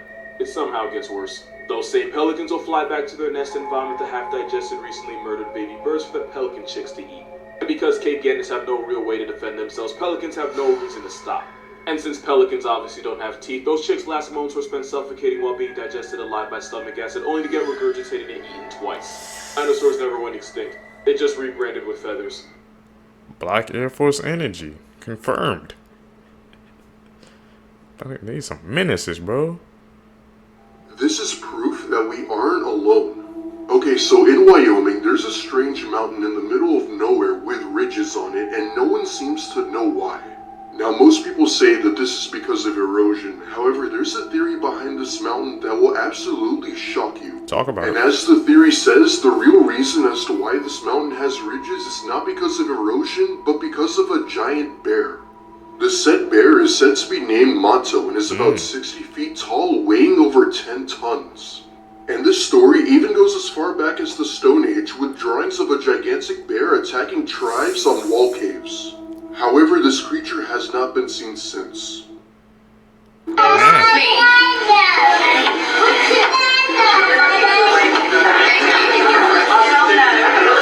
So this video went viral sometime last year when this woman and her kids, along with her friend and her friend's kids, went out to eat after a doctor's appointment. While they sat at this restaurant, this random man came out of nowhere and tried to grab one of their daughters and pull her out of the restaurant. The two mothers had a total of 6 kids with them, and they were all seated on this table, but in front of them were 2 other young kids who happened to be Snapchatting while this whole thing went down, and they caught this crazy moment. When the mother realized that this man had grabbed her daughter, she stood up right away and said, "Oh hell no." And then he said, "I'm just playing," and he let go of the little girl. There is no way this man is just playing around. He intended to take that little girl, and he probably thought it was going to be easy because there's just 2 moms with 6 kids at this table. Humanoid robots. Yeah, nah, he was definitely on some weird crap, bro. Gonna say, try to play it off as a joke, man. These people are getting bold now, bro. Like, right in front of the parents, they just don't care no more. They the right thing standing. Nah, we had to run that feed, bro. No. Somebody had to drag me off that guy, man. And for like in front of the parents? How stupid could you be? Are getting creepier by the day. A startup from Poland called Clone Robotics is on a mission to create some of the most human-like robots ever, even going as far as to use a musculoskeletal body using hydraulic tendon muscles covered in the stretchy skin-like fabric. And it's not just for show, because they claim that it is the strongest biomimetic hand in the world. Oh, and just like in the movies, their artificial muscles bleed if punctured. So yeah, things are getting serious now. Terminator next step. Today, let's talk about the mysterious disappearance of Rebecca Corium. Rebecca Corium was a 24-year-old worker on the Disney Wonder cruise ship. On March 22, 2011, while working on the cruise ship, Rebecca disappeared without a trace. This is one of the last photos taken of her, and it was from CCTV footage. At 5:45 a.m. that morning, footage revealed Rebecca talking on the phone with someone. She seemed visibly distressed. Now here's where it gets twisted. Many people believe that Disney knows exactly what happened to Rebecca, but are trying to cover up this whole thing. Let me explain. For starters, the captain of the ship said that Rebecca was just washed over by a big wave. They then gave Rebecca's parents a sandal and said that this was hers and it was retrieved from the deck that she was last seen on. Number one, the sandal wasn't her size. Number two, it wasn't her style. It was also revealed that Disney had edited the CCTV footage. Check out part 2 on this case for more information. They're just trying to save some money, man. That's not the first time a big company would do something like that. It's sad. Did you know that they may have just exposed Satan's city? What's even more crazy is there's people living there right now and it's not hell. Whilst addressing a church in Revelation chapter 2 verse 13, Jesus exposes the city of Satan. Watch this. Jesus says, I know where you live, a place where Satan sits enthroned. And he says that same place is where his faithful witness Antipas died. Saint Antipas was martyred by being burnt in a bronze bull in Geneva, Switzerland. Like, this literally happened under the rule and reign of Nero. And you're never gonna guess what's happening in Geneva, Switzerland right now. It's home to an organization called CERN, whose, logo just happens to be 666. And their goal in life is to develop a machine that can actually tear a hole between the natural and supernatural realm. And they just made a discovery of something called the God particle, but that's a video for another time. Subscribe now if you love Jesus. What do we think about CERN, man? That's their headquarters. This is the disturbing truth about Christmas. This is Black Peter, and he spends the whole year spying on kids, taking note on who has been good and who has been bad. Every single Christmas, Black Peter goes with Santa from house to house, and while Santa gives presents to the good kids, Black Peter punishes the bad ones, and this is what he does to them. First, he will leave you a bag of twigs and a pile of coal. But if you have been really bad, Black Peter will snatch you from your bed and throw you into a sack. He will then kidnap you and take you to his coal mine, where he will chain you up and make you his slave. You will then work for him for the rest of your life, and if Black Peter ever gets sick of you, he will just simply eat you. So if this doesn't motivate you to make the nice list, then I don't know what will. Stay away from Black Peter, bro. Of the silent man. In 2014, a 51-year-old man in the UK named David Hampson decided to stand in the middle of a busy road and block the traffic. The incident was then reported and police officers arrived at the scene to see what was going on. But when they tried to talk to David to get him to move, he wouldn't say a word and just stood there, so they arrested him. From his arrest to when he was brought to court, David still remained completely silent and wouldn't even talk to his lawyer. Although since no one knew his motives and he hadn't actually hurt anyone, David was let go soon afterwards.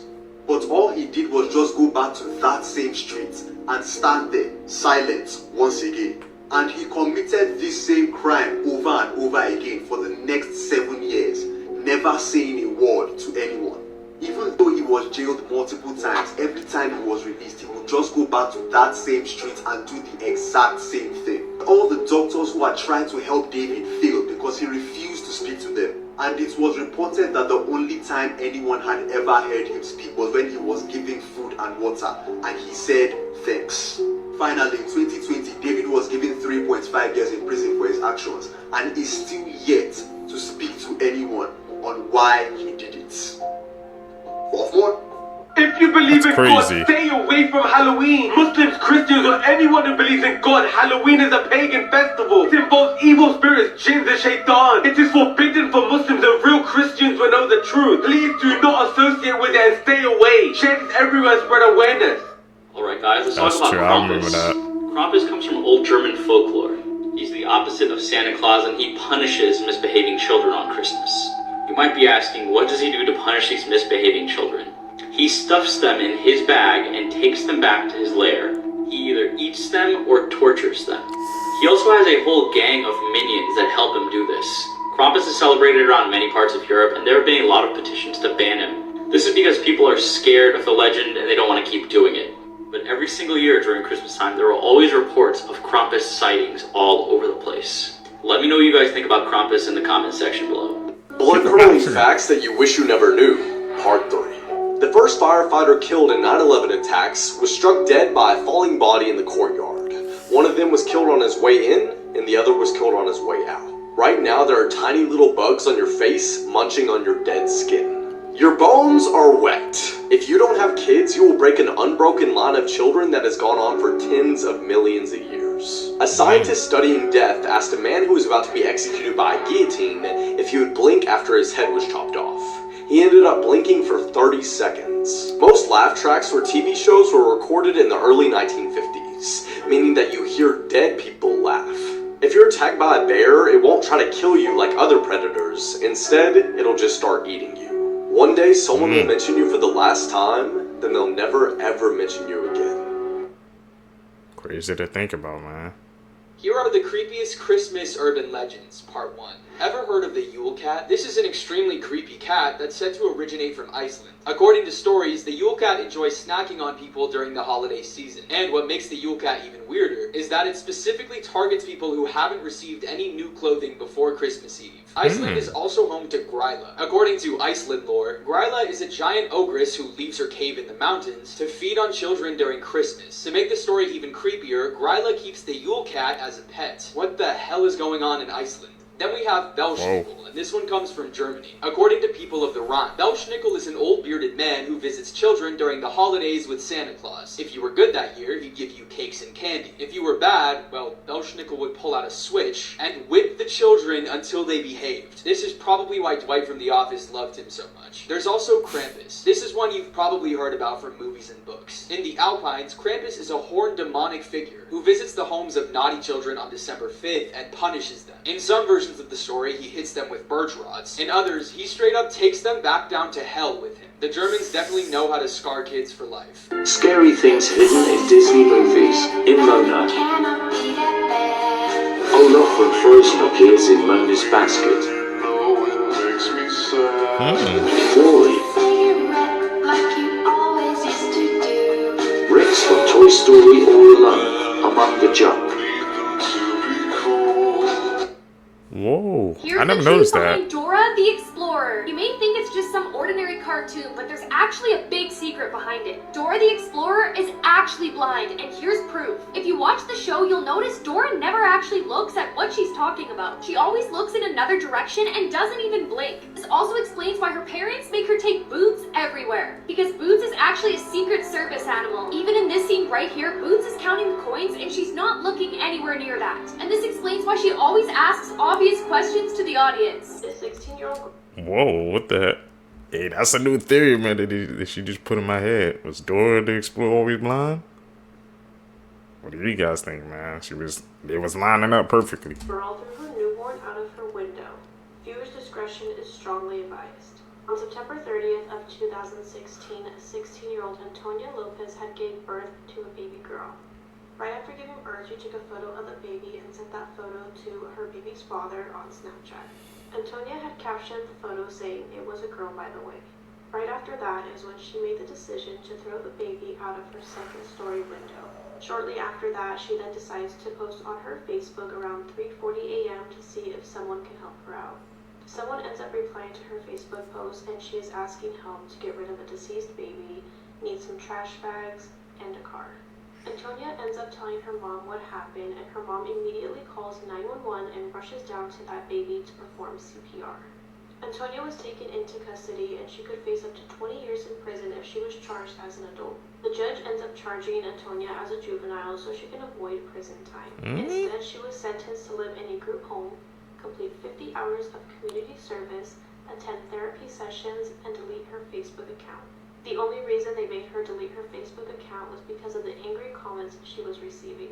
Here's what famous cartoon characters would look like in real life, and the last one will freak you out. This is what Homer Simpson would look like as a real person. And this is a 3D rendering of Mario. Buzz Lightyear doesn't actually look too different in real life.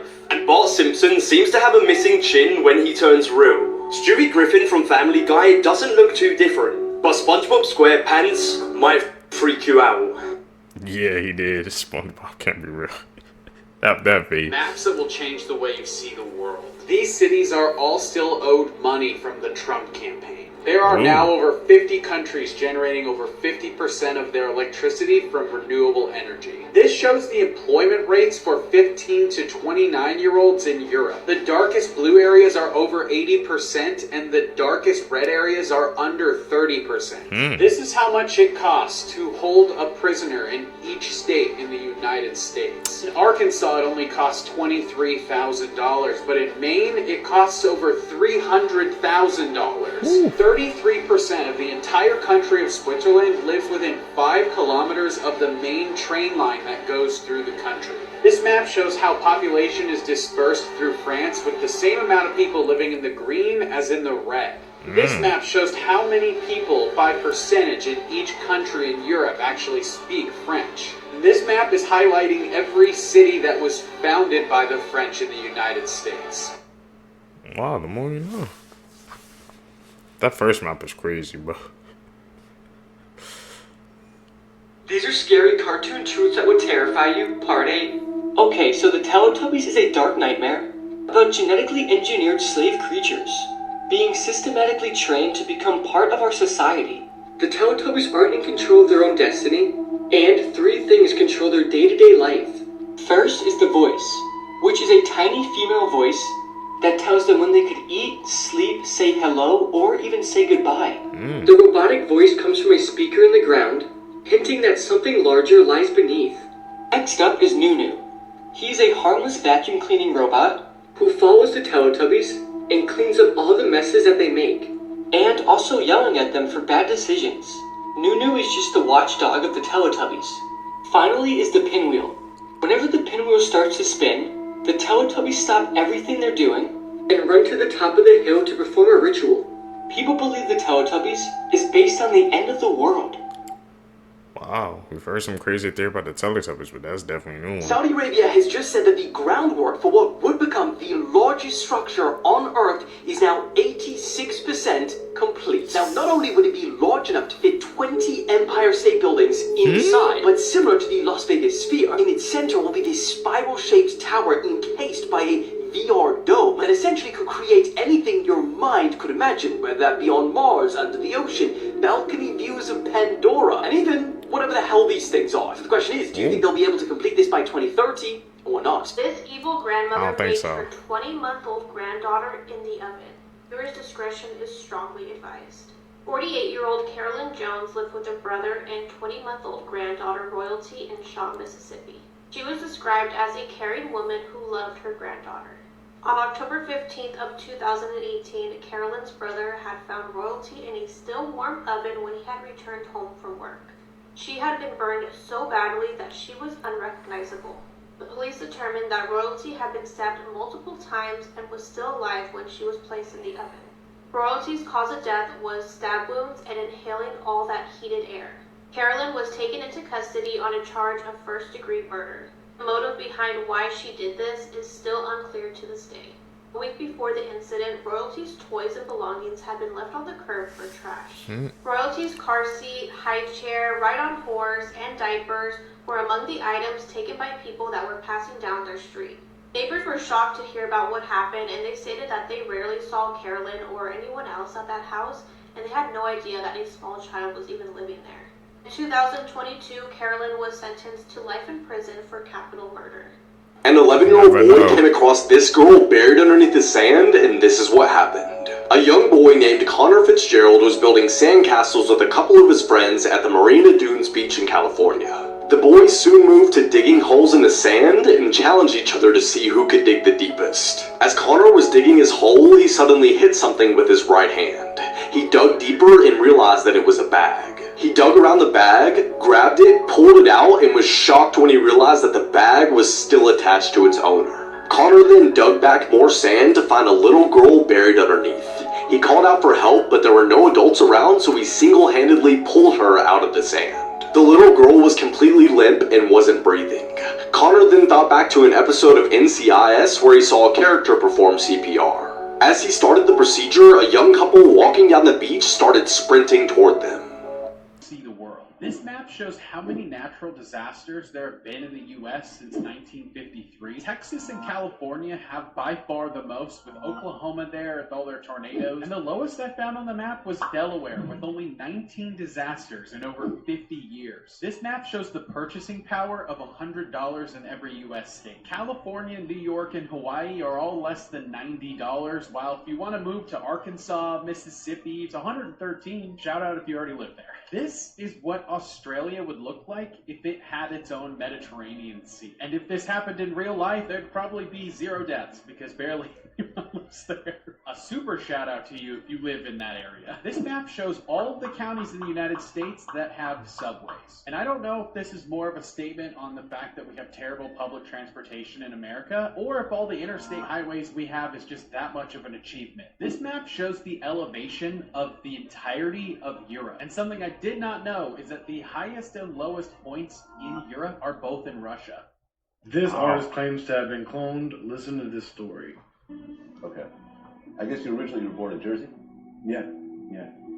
Originally, my first gen. I'm a second gen now. That's why you see the celebrity bursts say I'm born in Toronto, but that's false. My first gen was born in Jersey.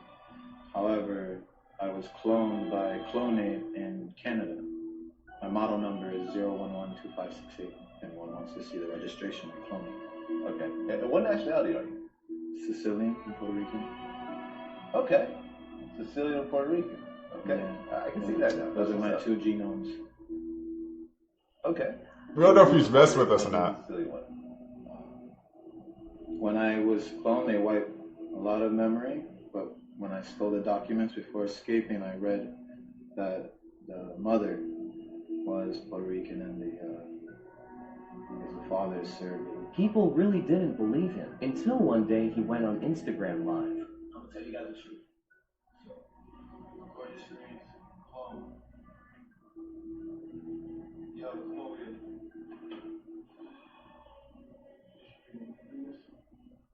Yeah.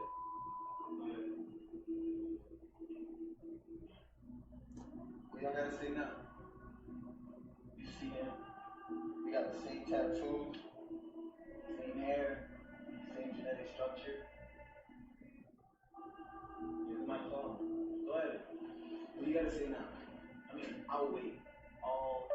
I don't know if you're paying attention to some of the weirdest things that have been happening all across the country. Just yesterday, something hit Alabama, and no one is talking about it. Why? A large explosion was captured on radar in Alabama. Don't know what I'm talking about? Take a look at this. Keep an eye right over here. Tell me if you see what I see. What is that? It's definitely some type of explosion.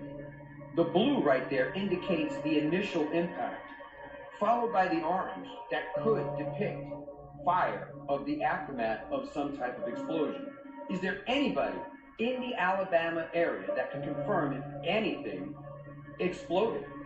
Let's take a quick look at it again. Right there. Watch. Spawned out of nowhere, bro. So, my question to you is, do you think it was some type of explosion that has not been reported for some mysterious reason? Let me know your thoughts in the comments, and as always, I'd love to hear from you. Here's some of the most disturbing Disney theories that may actually be true. Carl was dead all along. Up is one of the most popular Disney and Pixar movies to date, loaded with laughs and plenty of entertainment. But What if there was something dark hiding behind this family beloved movie? This theory suggests that Carl was dead all along and his trip to Paradise Falls, aka Heaven, is his move into the afterlife. Going with this, Russell is an angel trying to earn his wings, aka the Wilderness Explorer badge. Elsewhere, Charles Muntz is a fallen angel hell-bent on dragging Carl to the underworld with his hellhounds. I'm sorry, they've done Weird. what in Egypt? A tomb that was sealed for over 2,000 years was opened by scientists. In Egypt's Saqqara necropolis, a while back archaeologists unsealed an ancient sarcophagus which hadn't been touched since before Cleopatra's time. Now inside of this tomb was a mummy, along with 3 other human bodies. But the scary thing was, and the reason this caused so much divide online, is because the 3 human bodies were perfectly preserved, and they were actually inside of this red liquid in the tomb. The strange fluid actually started bubbling as soon as it hit the air, and obviously the archaeologists were like, whoa, what is going on here? Locals actually begged the archaeologists to reseal this place, thinking that it was some kind of curse, and it caused a lot of speculation on the internet, of course. As crazy as the discovery was, and they were still looking into things such as what the mummies were, why these bodies were preserved, along with other crazy discoveries such as them finding a 2,500-year-old hallucinogenic. Sign me up. It did eventually turn out that the liquid in there, this red stuff, was a mix of resin and human decomposition, basically. However, Egypt's Ministry of Antiquities never released the full analysis of what actually went on here, which of course people still speculate to this day. This is massive. What you are looking at is believed to be the first recorded sighting in history of a leucistic Iberian lynx. Photographer Angel Hidalgo captured this footage somewhere in the Jaén Mountains in Spain, but the exact location is being kept a secret to protect it. Now at first, some were skeptical if this actually was a leucistic Iberian lynx, but local media report after analysis of the images by specialists from the Lynx Project, it has been confirmed that this is a leucistic specimen and the first officially documented in Spain and possibly the entire world. You are witnessing history right here. Not only is the Iberian lynx extremely rare with only about 2,000 in existence, but to see one that is also leucistic, which means it's got a white coat, is almost mythical. No, because do y'all... Man, we get some mythical lynx, bro, showing up in 2025, bro. What ad will we gonna see next, man? Tell me down below your predictions, bro. Remember when we were saying that time has for sure sped up. There's no way that the days are the same that they were 10 years ago or 15 years ago. That time has sped up, that the days are going by in the snap of a finger. And all of us are saying, like, God has sped up the time. Like, and I made that video about God being outside of time so he can fast forward us without us being able to realize that time is actually moving fast. Well, scientists are saying that the earth is spinning faster, which is causing time to move faster.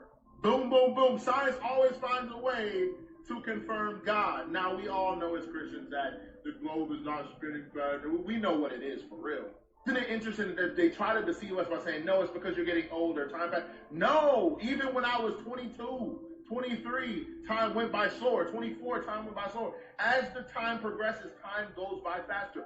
2025 has been the quickest year so far up until this point on record.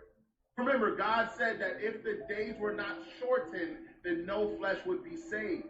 And so these days are quickening, technically shortening, to take less time for Jesus to come back. Remember, it also said that if Jesus doesn't come quicker, then there will be no flesh saved. So he has to come quicker than what he was supposed to come in order for flesh to be saved. So in essence, time is moving faster. The scientists are right. They're just wrong about how it's moving faster and who's moving it faster and why. However, they are seeing the same things. So if you are a person who believes in science and you don't believe in God, they're saying that the time is moving fast as well. If you're a person who believes in God, then what we have been saying for so long, the time has been moving faster. It has nothing to do about age. The time has actually been moving faster. What the hell is going on this planet? You think? According to NASA, an underwater volcano nicknamed Sharkano erupted yesterday and released mutant sharks. Now, mind you, these sharks have been living, surviving. Let me say that again. Living and surviving in that volcano, in that acidic, hot-ass water. And now they lose. It's like every day we get another movie to play with. Now, what kind of movie is this? Sharknado? So 2024, basically what you're saying is, first, the drones, then it's too many things to go through. So we have mutant sharks swimming around these waters. What's next? It's another reason why I say I'm never going on no more cruises. I went on all the cruises I'm gonna go on. I'm not swimming in no nothing. I ain't going to no beaches. I'm not doing none of that. Smart. Because for this shit to be going on, it's something crazy. My question is scientists, people who know about this, how were these sharks surviving in those type of conditions? We wouldn't be able to survive there. Let me ask you a question. Are the sharks the it? I ain't gonna say it. I'm out. If you never wanted to go to the military, this video right here might make you want to go. Because I'm not gonna lie, it had me looking like, man, bruh, look at this shit. This is real, y'all. This is not a game. Look like Even though it look like it. Oh, Maybe you wanna go play Call of Duty or Battlefield 6. Look at this shit, y'all. Watch.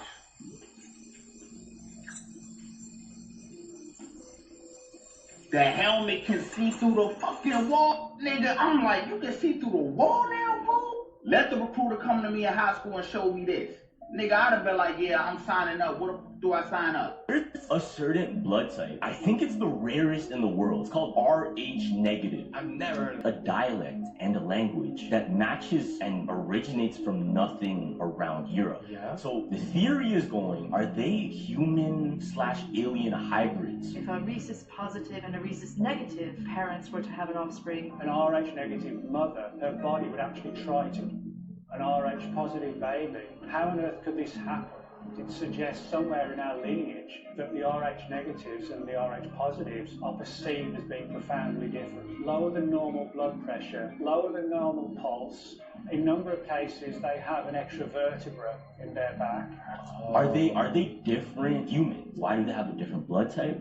And also, one of the interesting traits of people with Rh negative blood type is they have red hair. And as we know, red hair is a mutation. It's something very, very rare. Like, you don't really find that anywhere. Now it gets even deeper, right? The theory goes even more that they're not aliens, but they're actually... This dentist put a recording device in his patient's tooth and he took one listen and immediately called the police. Part 2. When Dr. Walker heard the recording device, he immediately broke down in tears. He could hear Julia begging for help and screaming at the top of her lungs. But as he went to go call the police, he stopped himself. Walker knew that if the police found out that he put a recording device in her tooth, he would go to jail for the rest of his life. But instead, he tracked the location by the recording device. He drove miles in the Dubai desert to find the exact location. Then Walker was forced to walk 2 miles in the scorching sun when he saw something. There was a well in the ground in the exact location that Julia was supposed to be. He climbed down 20 feet into the well and you won't believe what he saw. But first, I found a way you can make money just from walking. And I've already made 100 from my walk today, and if you want to get paid just for walking, press right here. He found a man drilling out Julia's tooth, so he punched the man in the face. Shortly after, police arrived and they arrested the man. And as it turns out, it was Julia's father. People are now finding out what tralaleo tralala actually means in Italian. And not only are people apologizing, but they are begging for forgiveness after saying it so many times. So for context, the Italian brain rot of tralaleo tralala has been going super viral lately. He is literally just a shark that wears blue Nike shoes. And the Italian brain rot has to be my most favoriteest thing on the internet lately. With characters like Tum Tum Tum Sahur, Bombadillo Crocodilo, and Ballerina Cappuccino. And people are recently finding out that Ballerina Cappuccino has to be the most biggest bop of all time. She has kids with Tum Tum Tum Sahur, and most recently had babies with Tralaleo Tralala. But this is where it gets even more worser. After Tum Tum Sahur and Ballerina Cappuccino posted their behind the scenes video that went mega viral, people are now looking even more into the lore, and they have now found out what Tralaleo Tralala allegedly means, and it literally makes me sick to my stomach that I've been saying it this much. Now this all makes sense why Tum Tum Tum Sahur is now running from the police, because Tralaleo Tralala really means, translated to English, it allegedly means God is a blank. Has Italian brain rot gone too far? Can we talk? I think it has, bro. It's a crazy thing to say, man. It was trending for that long, bro. Should I go down that freaking brain rot rabbit hole, bro? I could if the seekers wanted. About something real quick. I'm a little nervous about this topic, not gonna lie. Let me close my blinds. Here's why y'all need to stop watching the news. Okay, so in the 1950s, the CIA started this operation called Operation Mockingbird. They will manipulate the mainstream media in order to change the American people's minds. For propaganda purposes, some journalists were threatened and blackmailed into cooperating with this project. Y'all take a look at this. All these major news networks are controlled and owned by all these big ones. So they have to do what they say. Look at this.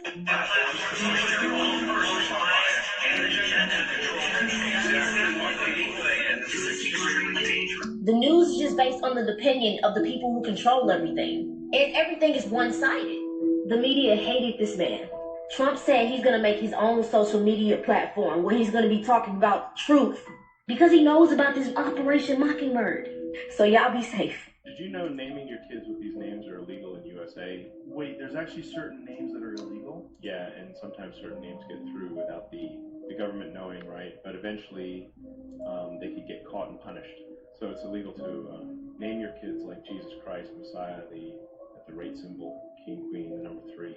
Also Santa Claus, Majesty, and 1069. And parents have actually tried to name their kids these things. All these names are the names that people have tried to name their kids. It's also illegal to name your kid Facebook 07 Thor, James Bond, Monkey, Hermione, Batman, and the most hilarious one is Burger King. What? It's just, I mean, who's going to name their kid Burger King? They at least should have picked like McDonald's or something. Some of these names are not banned in the whole USA. For example, King is a first name banned only in Texas. So if you are planning to be named your kid King as a first name while living in Texas, think twice. Because law says no King is a first name in Texas. And if you name your kids with these names, with all this influx of high energy coming in, y'all, the Matrix is breaking down. Y'all gotta check this. This is in real time. This video was recorded in Ireland. These guys, y'all. So reality is glitching, man. All these planes being stuck up in the air, falling out of the sky, y'all. Are those the results of this glitch? Look at this. He's not budging at all yet. But yes, y'all, the shift is here. We're shifting in and out of realities. Let me know what you guys think about this video. Let's continue to get it. Peace in.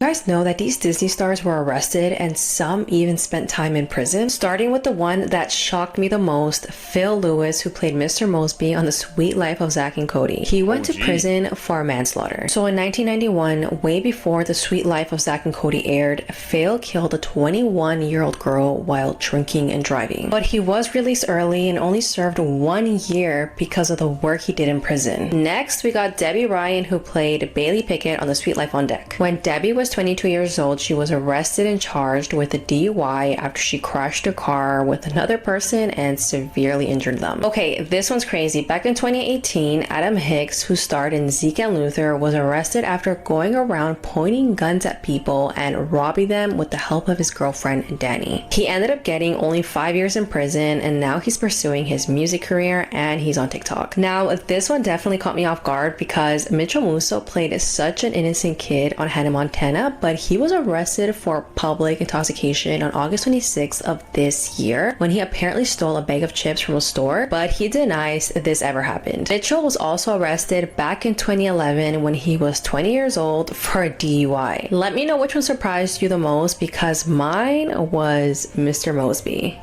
Yeah, it was Mr. Mosby for me as well. You never would have guessed that. Do you think ghosts can help solve cold cases?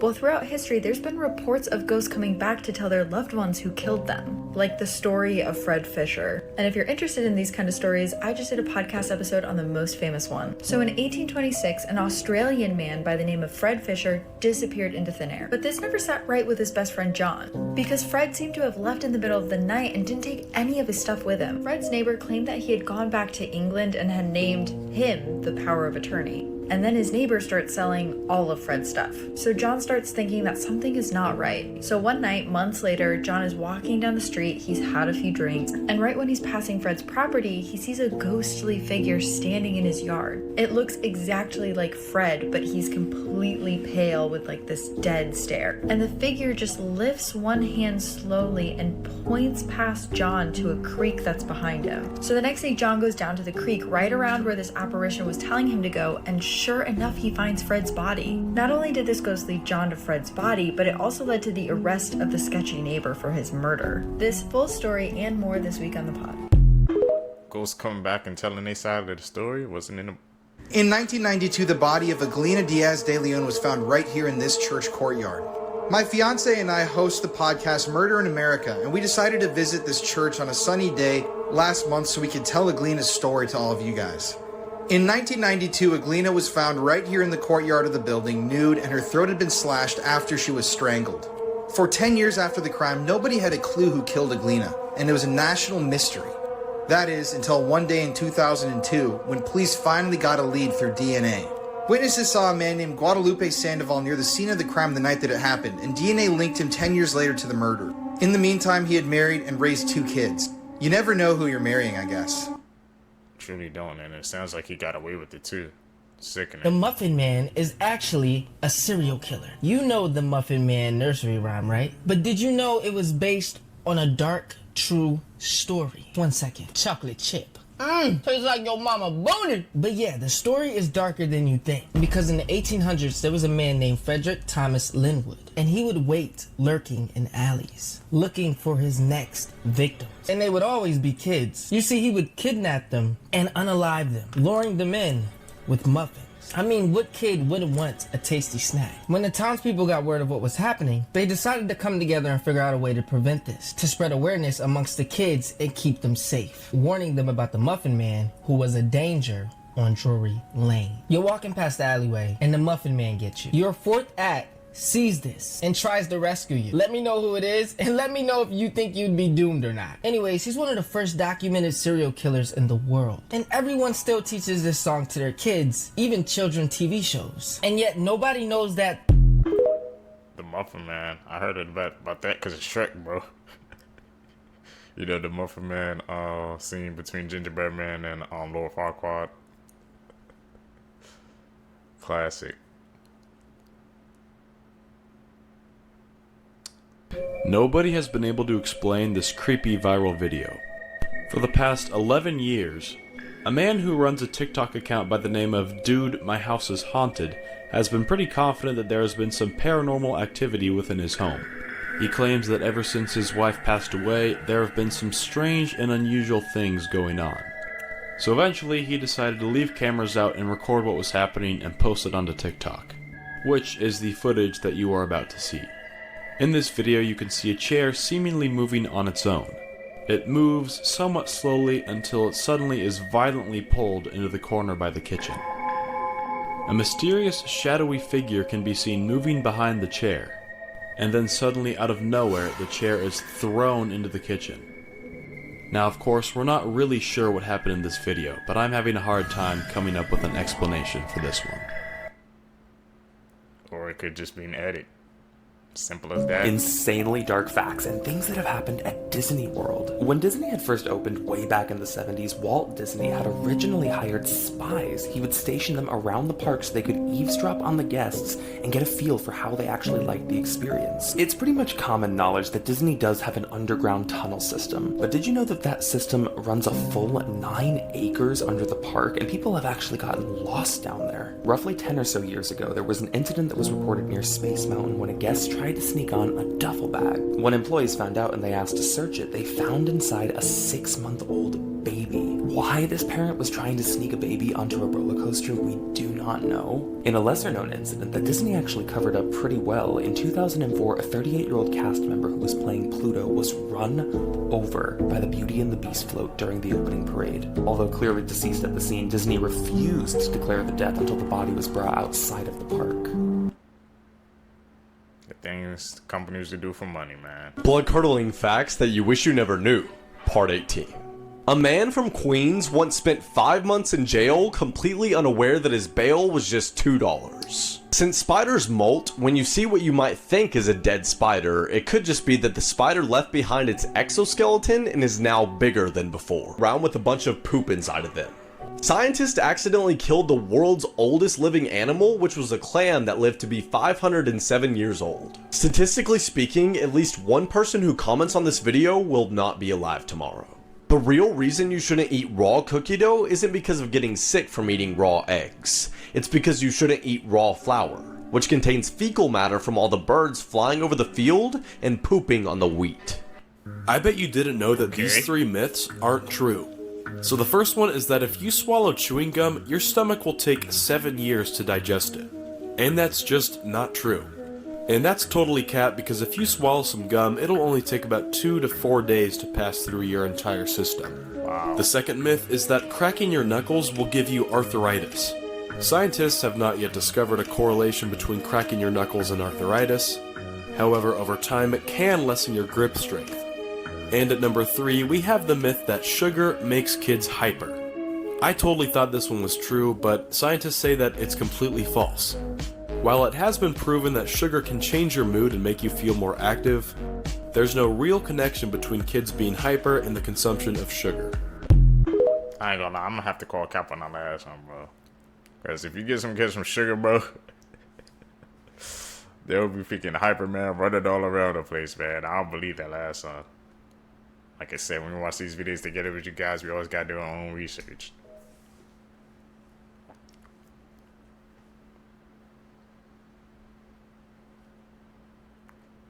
Where he at? The middle of the night. Could not be me. AC is not working. Look at everyone. So many people, they are using these magazines. AC is not working at all. And as usual, your TV screens are also not working. Neither this button for calling the cabin crew. Nothing is working. Nothing. Not even the light is working. See. Is this what you are providing? And as usual, that is why Air India is considered as one of the worst airlines in the world. We all know how that ended. These are facts that make death even scarier. Up first, since the first ever human being, about 108 billion people have died. If you just stop and think about that for a second, it's actually impossible to wrap your head around. Every single human being you've ever read about has lived on this planet and died. Next up, we've all heard the phrase, he died of old age. But that is a complete myth. You don't actually die from old age, but instead all of the sicknesses and diseases that come with getting old. Getting old is actually awful, and it's probably one of the worst things about being a human. Finally, by the time you finish this video, 150 to 200 people will have died. People die every second of the day, which should make you stop and appreciate your life right now, because it could be gone within seconds. You're spitting at the end, man. We gotta appreciate the time we have now. Can you imagine living with someone that you know is trying to end your life? This hidden camera captures a moment this woman puts bleach inside her husband's coffee maker multiple times a day. This is Robbie Johnson, and he began setting up cameras all around his house when he started to notice that his coffee was tasting a little off. He wasn't really expecting to catch anything, but when he looked back at the footage, he was shocked. His wife Melody is seen pouring a substance inside his coffee maker every single day before he brewed the coffee. Robbie got testing strips, and each time it tested positive for chlorine. At this time, Robbie and Melody were in the process of a divorce, but they were still living together. Robbie pretended to drink his coffee every morning and continued to gather evidence so that he can go to police. But when he showed police all this footage, they said that they couldn't see exactly what Melody was pouring into the coffee maker, so he couldn't prove it. So Robbie had to set up even more cameras around the house with different angles so that it can prove that Melody was in fact poisoning him. Melody was charged with attempted murder, and I bet this guy will never let anyone else make him a coffee again. Damn right.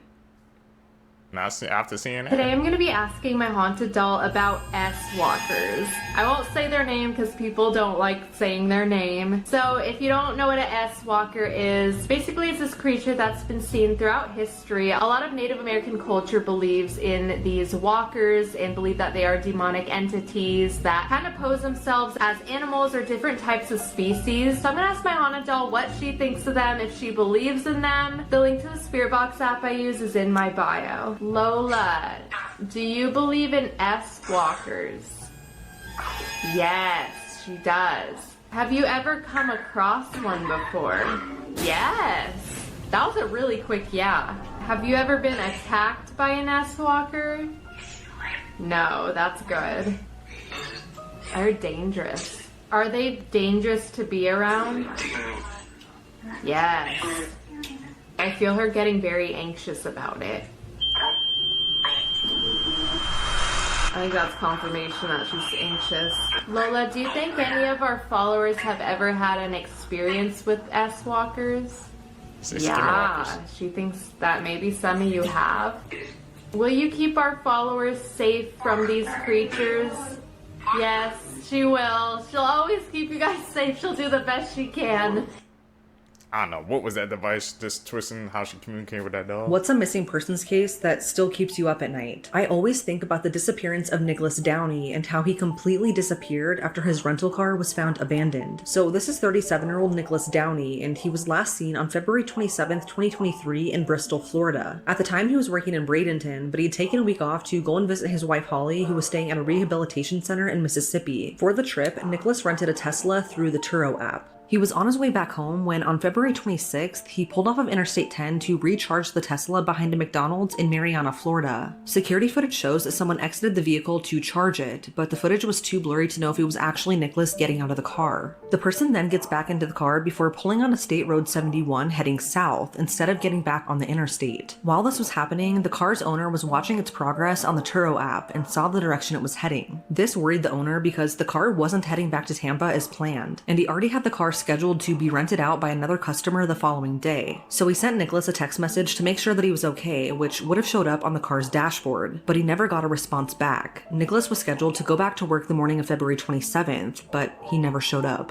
Instead, that morning, the Tesla he was renting was found abandoned in Liberty County, parked between Turkey Creek and Prison Road. This area is, I guess, known as the Stoke site. But Nicholas was nowhere to be found. The car only had a little bit of charge left and the windshield was damaged. Authorities found that the car at some point had driven under a cable, and this was confirmed when they found the cable in question about 1.5 miles away with the car's white paint on it. The police contacted the vehicle's owner, who was then able to remotely unlock it. And inside the car, police found 2 phones, one belonging to Nicholas and one belonging to his wife, who wasn't allowed to have a personal phone at the rehab center. Also inside the car was a change of clothes, a McDonald's receipt, a drone that Nicholas used for work, and an unknown substance. Authorities searched the area surrounding the car by land and air, and they even brought in tracking dogs, but no trace of Nicholas has ever been found. According to a sheriff that was on the scene, he said that there were hardly any footprints surrounding the car, and that something isn't adding up. His family didn't even know about his disappearance until a few days later on March 3rd when his wife was allowed to call him, but a deputy answered instead. The car rental was without contact and done through the Turo app, so the owner of the car never actually met Nicholas. And according to Nicholas's mom, she last spoke to him around 8:30 the night he went missing, but nothing seemed out of the ordinary. She mentioned that Nicholas did struggle with alcohol and drugs in the past, but he's never just not reached out. They talk almost every day, so it's not like him to just disappear. It's now been a year and Nicholas is still missing.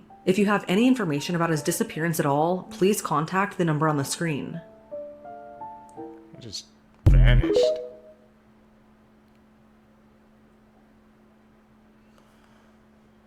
That was a weird story.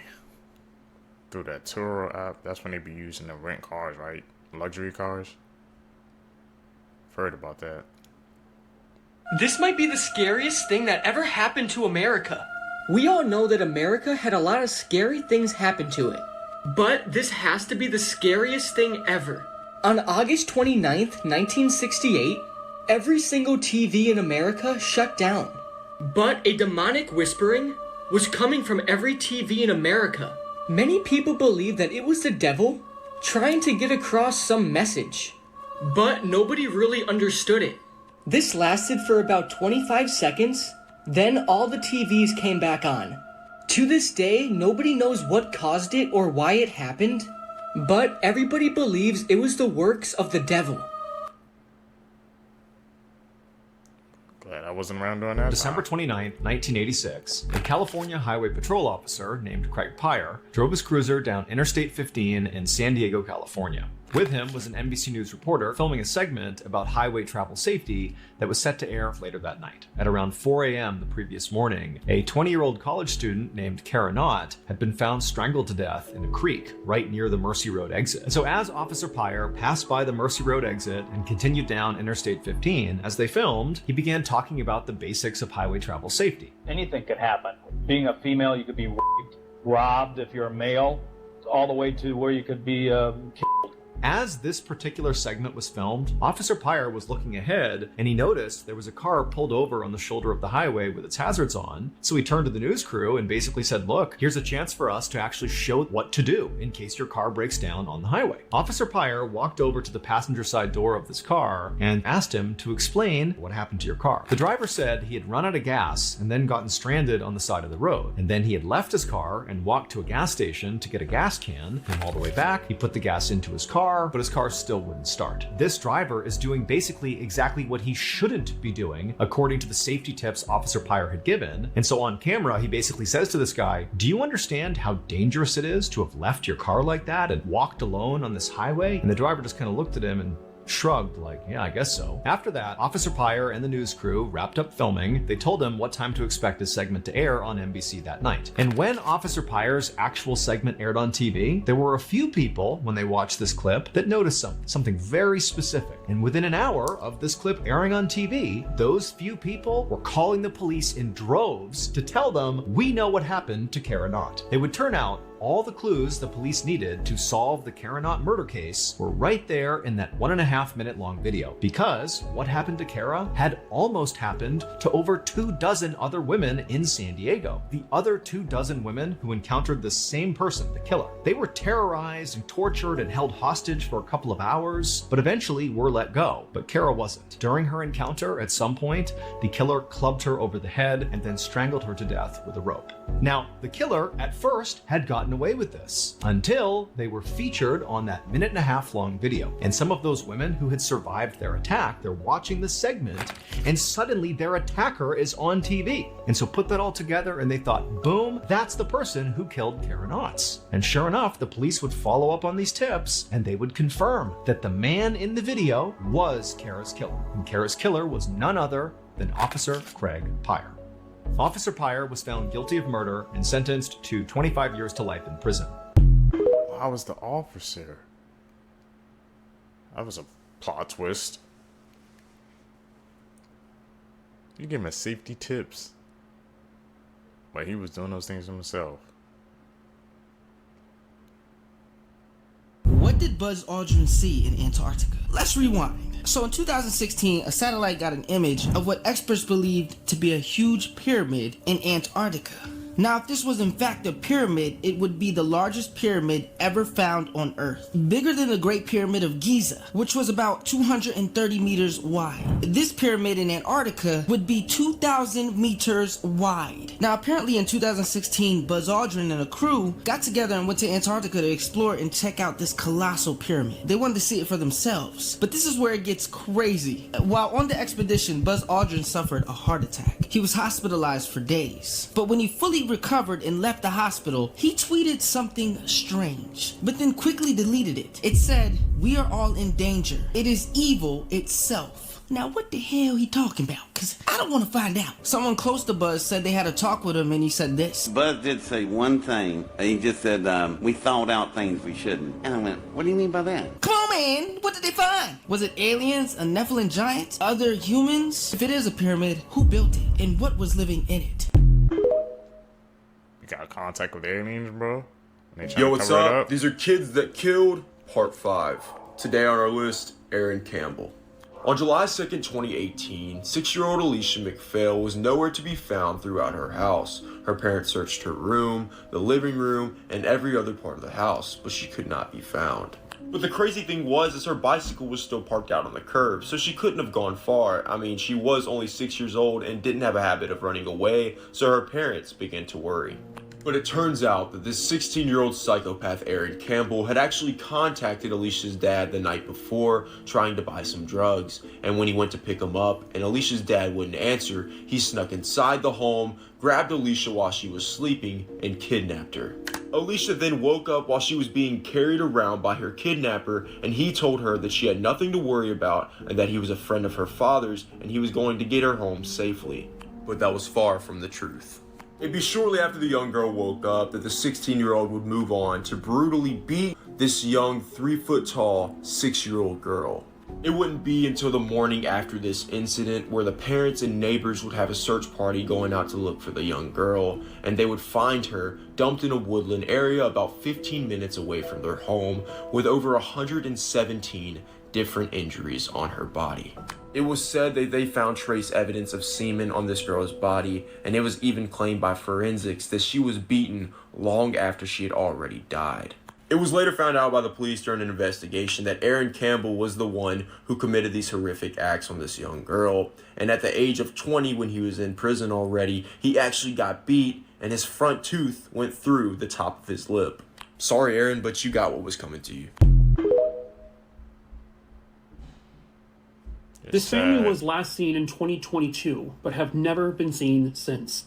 Hello, true crimers. This is the case of the Bernstein family. Viewer discretion is advised. Pictured here in the middle is 33-year-old mother Abigail Bernstein. Pictured here with her two sons, 11-year-old Kowakai Bernstein and 8-year-old Kush Bernstein. So this case originates on the island of Oahu, specifically in Honolulu. Abigail had allegedly met a man online and they planned to take a year-long trip, a boat trip. In October of 2022, Abigail and her two children were last seen here at the Alawai Boat Harbor in Honolulu, Hawaii. The identity of the man that she met and was going on this trip with, I don't think has been made public. I can't, even the FBI, website doesn't have any information on him. But what the FBI has stated is that the boat returned in 2023. I'm assuming that means with the man, but again, I'm not 100% sure. What is sure, however, is that Abigail and her two sons were not on that boat.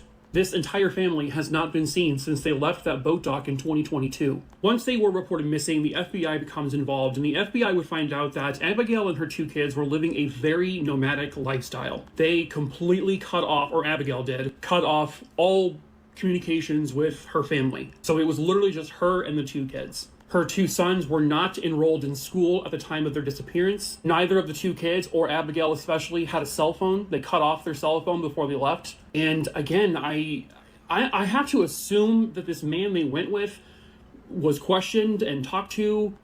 I don't know what, if they did, I don't know what he said. It's very strange because the FBI is saying that they don't have any evidence of foul play. However, they cannot rule foul play out. They just don't have proof of it. And most importantly, they don't have this entire family. Where did they go? Some believe that they, could have just started a new life somewhere on another island. Abigail had connections not only to Oahu, but also on the Big Island. She also had connections to people in Naples, Florida, Petoskey, Michigan, and Lancaster, Pennsylvania. I can only assume that they have investigated those angles as well. The hope is that they are just living off the grid somewhere. And if it was just Abigail, they would probably not be pushing this as hard because, she's a 33-plus-year-old adult. But there are two children involved here, and there is concern for their well-being, not necessarily because of Abigail, just because nobody knows where they are or what they're doing, but somebody out there has to have seen them. And as badly as Abigail may not want to be found, people just need to know where these kids are at.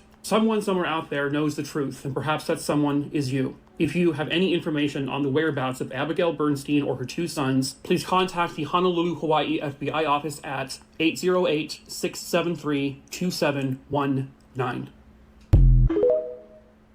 She sound like she just vanished. She trying to live off the She grid. ate a poisonous cake that was left at her doorstep. 17-year-old Ana Neves was from Brazil, and she was described as a quiet girl who had a few close friends. Secretly, one of Anna's best friends was actually jealous of her, and she was planning something sinister.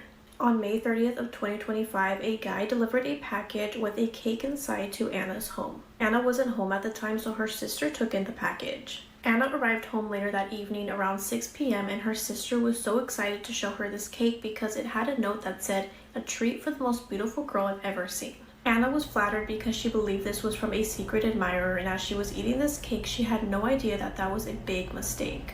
Less than an hour after eating that cake, she started to vomit violently and have severe diarrhea. The following day, her symptoms got worse and her father rushed her to the hospital. Medical staff told her that she had food poisoning, so she was given medicine and hooked up to an IV drip, and slowly she started to get better. Soon she was discharged and sent home because it seemed like she was back to normal. But later that day, once she was home, she fell on her bathroom floor and suffered a cardiac arrest. Once emergency services arrived to her home, she had passed away. Anna's family was trying to figure out how this could have even happened to her, and that's when Anna's sister remembered that there was a strange guy who had dropped off this delivery. Her family contacted the police and they were able to determine that this cake was bought at a local pastry shop named Menina Trufa. Owner of the shop spoke with police and she stated that an order was made for this cake and that an unknown delivery guy from an app had picked it up and delivered it.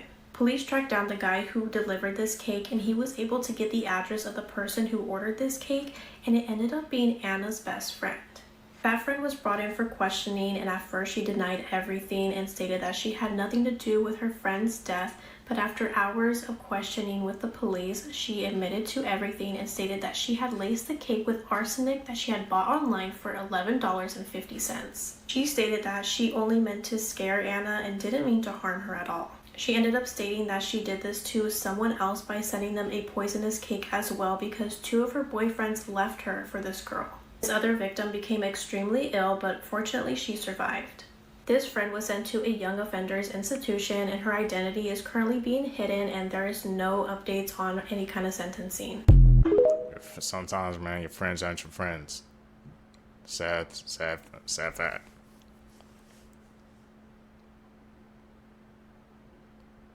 She was jealous of her friend, so she sent her that cake. Jealous, she'll drive you to do some. This is a dark true things. horrifying story of Hamdan School in Uganda. This school is an Islamic boarding school for girls. It was donated by one of the royal family members of Dubai 22 years ago. This story was submitted by Afra. An Arabic girl back in 2009 was a student at this high school. She knew that the school was haunted and that there was a graveyard right behind the school. And she heard rumors of many incidents where girls were possessed by jinns. But everything else about the school seems fine, because it's one of the most successful Islamic boarding schools in that region. But that does not deny the fact that jinns may live inside the school. Afra experienced something, and being in her 30s today, this one incident will always haunt her. Afra had a mutual friend that was a student in that same school. She was regularly possessed by one jinn. Out of all the religious students, she was one of the very few that didn't really care about the Islamic education. She always used to party, drink, hangs out with guys, and the jinn that used to possess her was surprisingly a Muslim. He was just furious that she used to disobey her family and her religion. They brought her to one of the halls in the school and they started a ruqya session. Afra was there witnessing the whole thing. After many attempts of trying to make this jinn speak, he finally responded. I am possessing this girl because she disobeys. I will not leave until she changes. They were all shocked and they proceed with the recitation. The moment they stop, just for a few seconds, the possessed girl stares at Afra. Who is this girl? Why is she very quiet? She is very pretty, very nice, but I cannot go near her. Afra froze in her place. She felt numb all around and she was not able to move a single muscle. The Imam was intrigued, so he asks the jinn, why can't you go near her? What is stopping you? It was a back and forth questioning. The jinn kept saying, I can't. Why can't you? Until it responded. There is someone in front of her with light. What does that mean? They ask.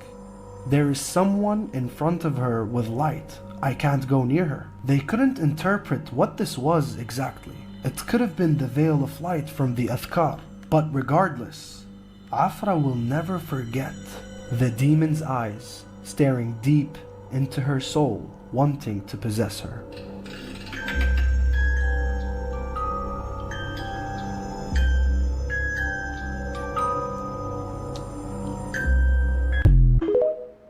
Man, got schools in front of freaking graveyards, houses in front of graveyards. That just seemed like that's just bad energy, man. That'll try to mix with you. Stay away from that. Seekers, if you guys made it with me to the end of the video, you're a true seeker seeking the truth. I really appreciate the support. Make sure you guys leave a thumbs up in this video, comment down below. Also, don't forget to hit that post notification bell so you always get notified when I upload my next videos. You guys are going to catch in the next one, man. I'm out. Peace, YouTube.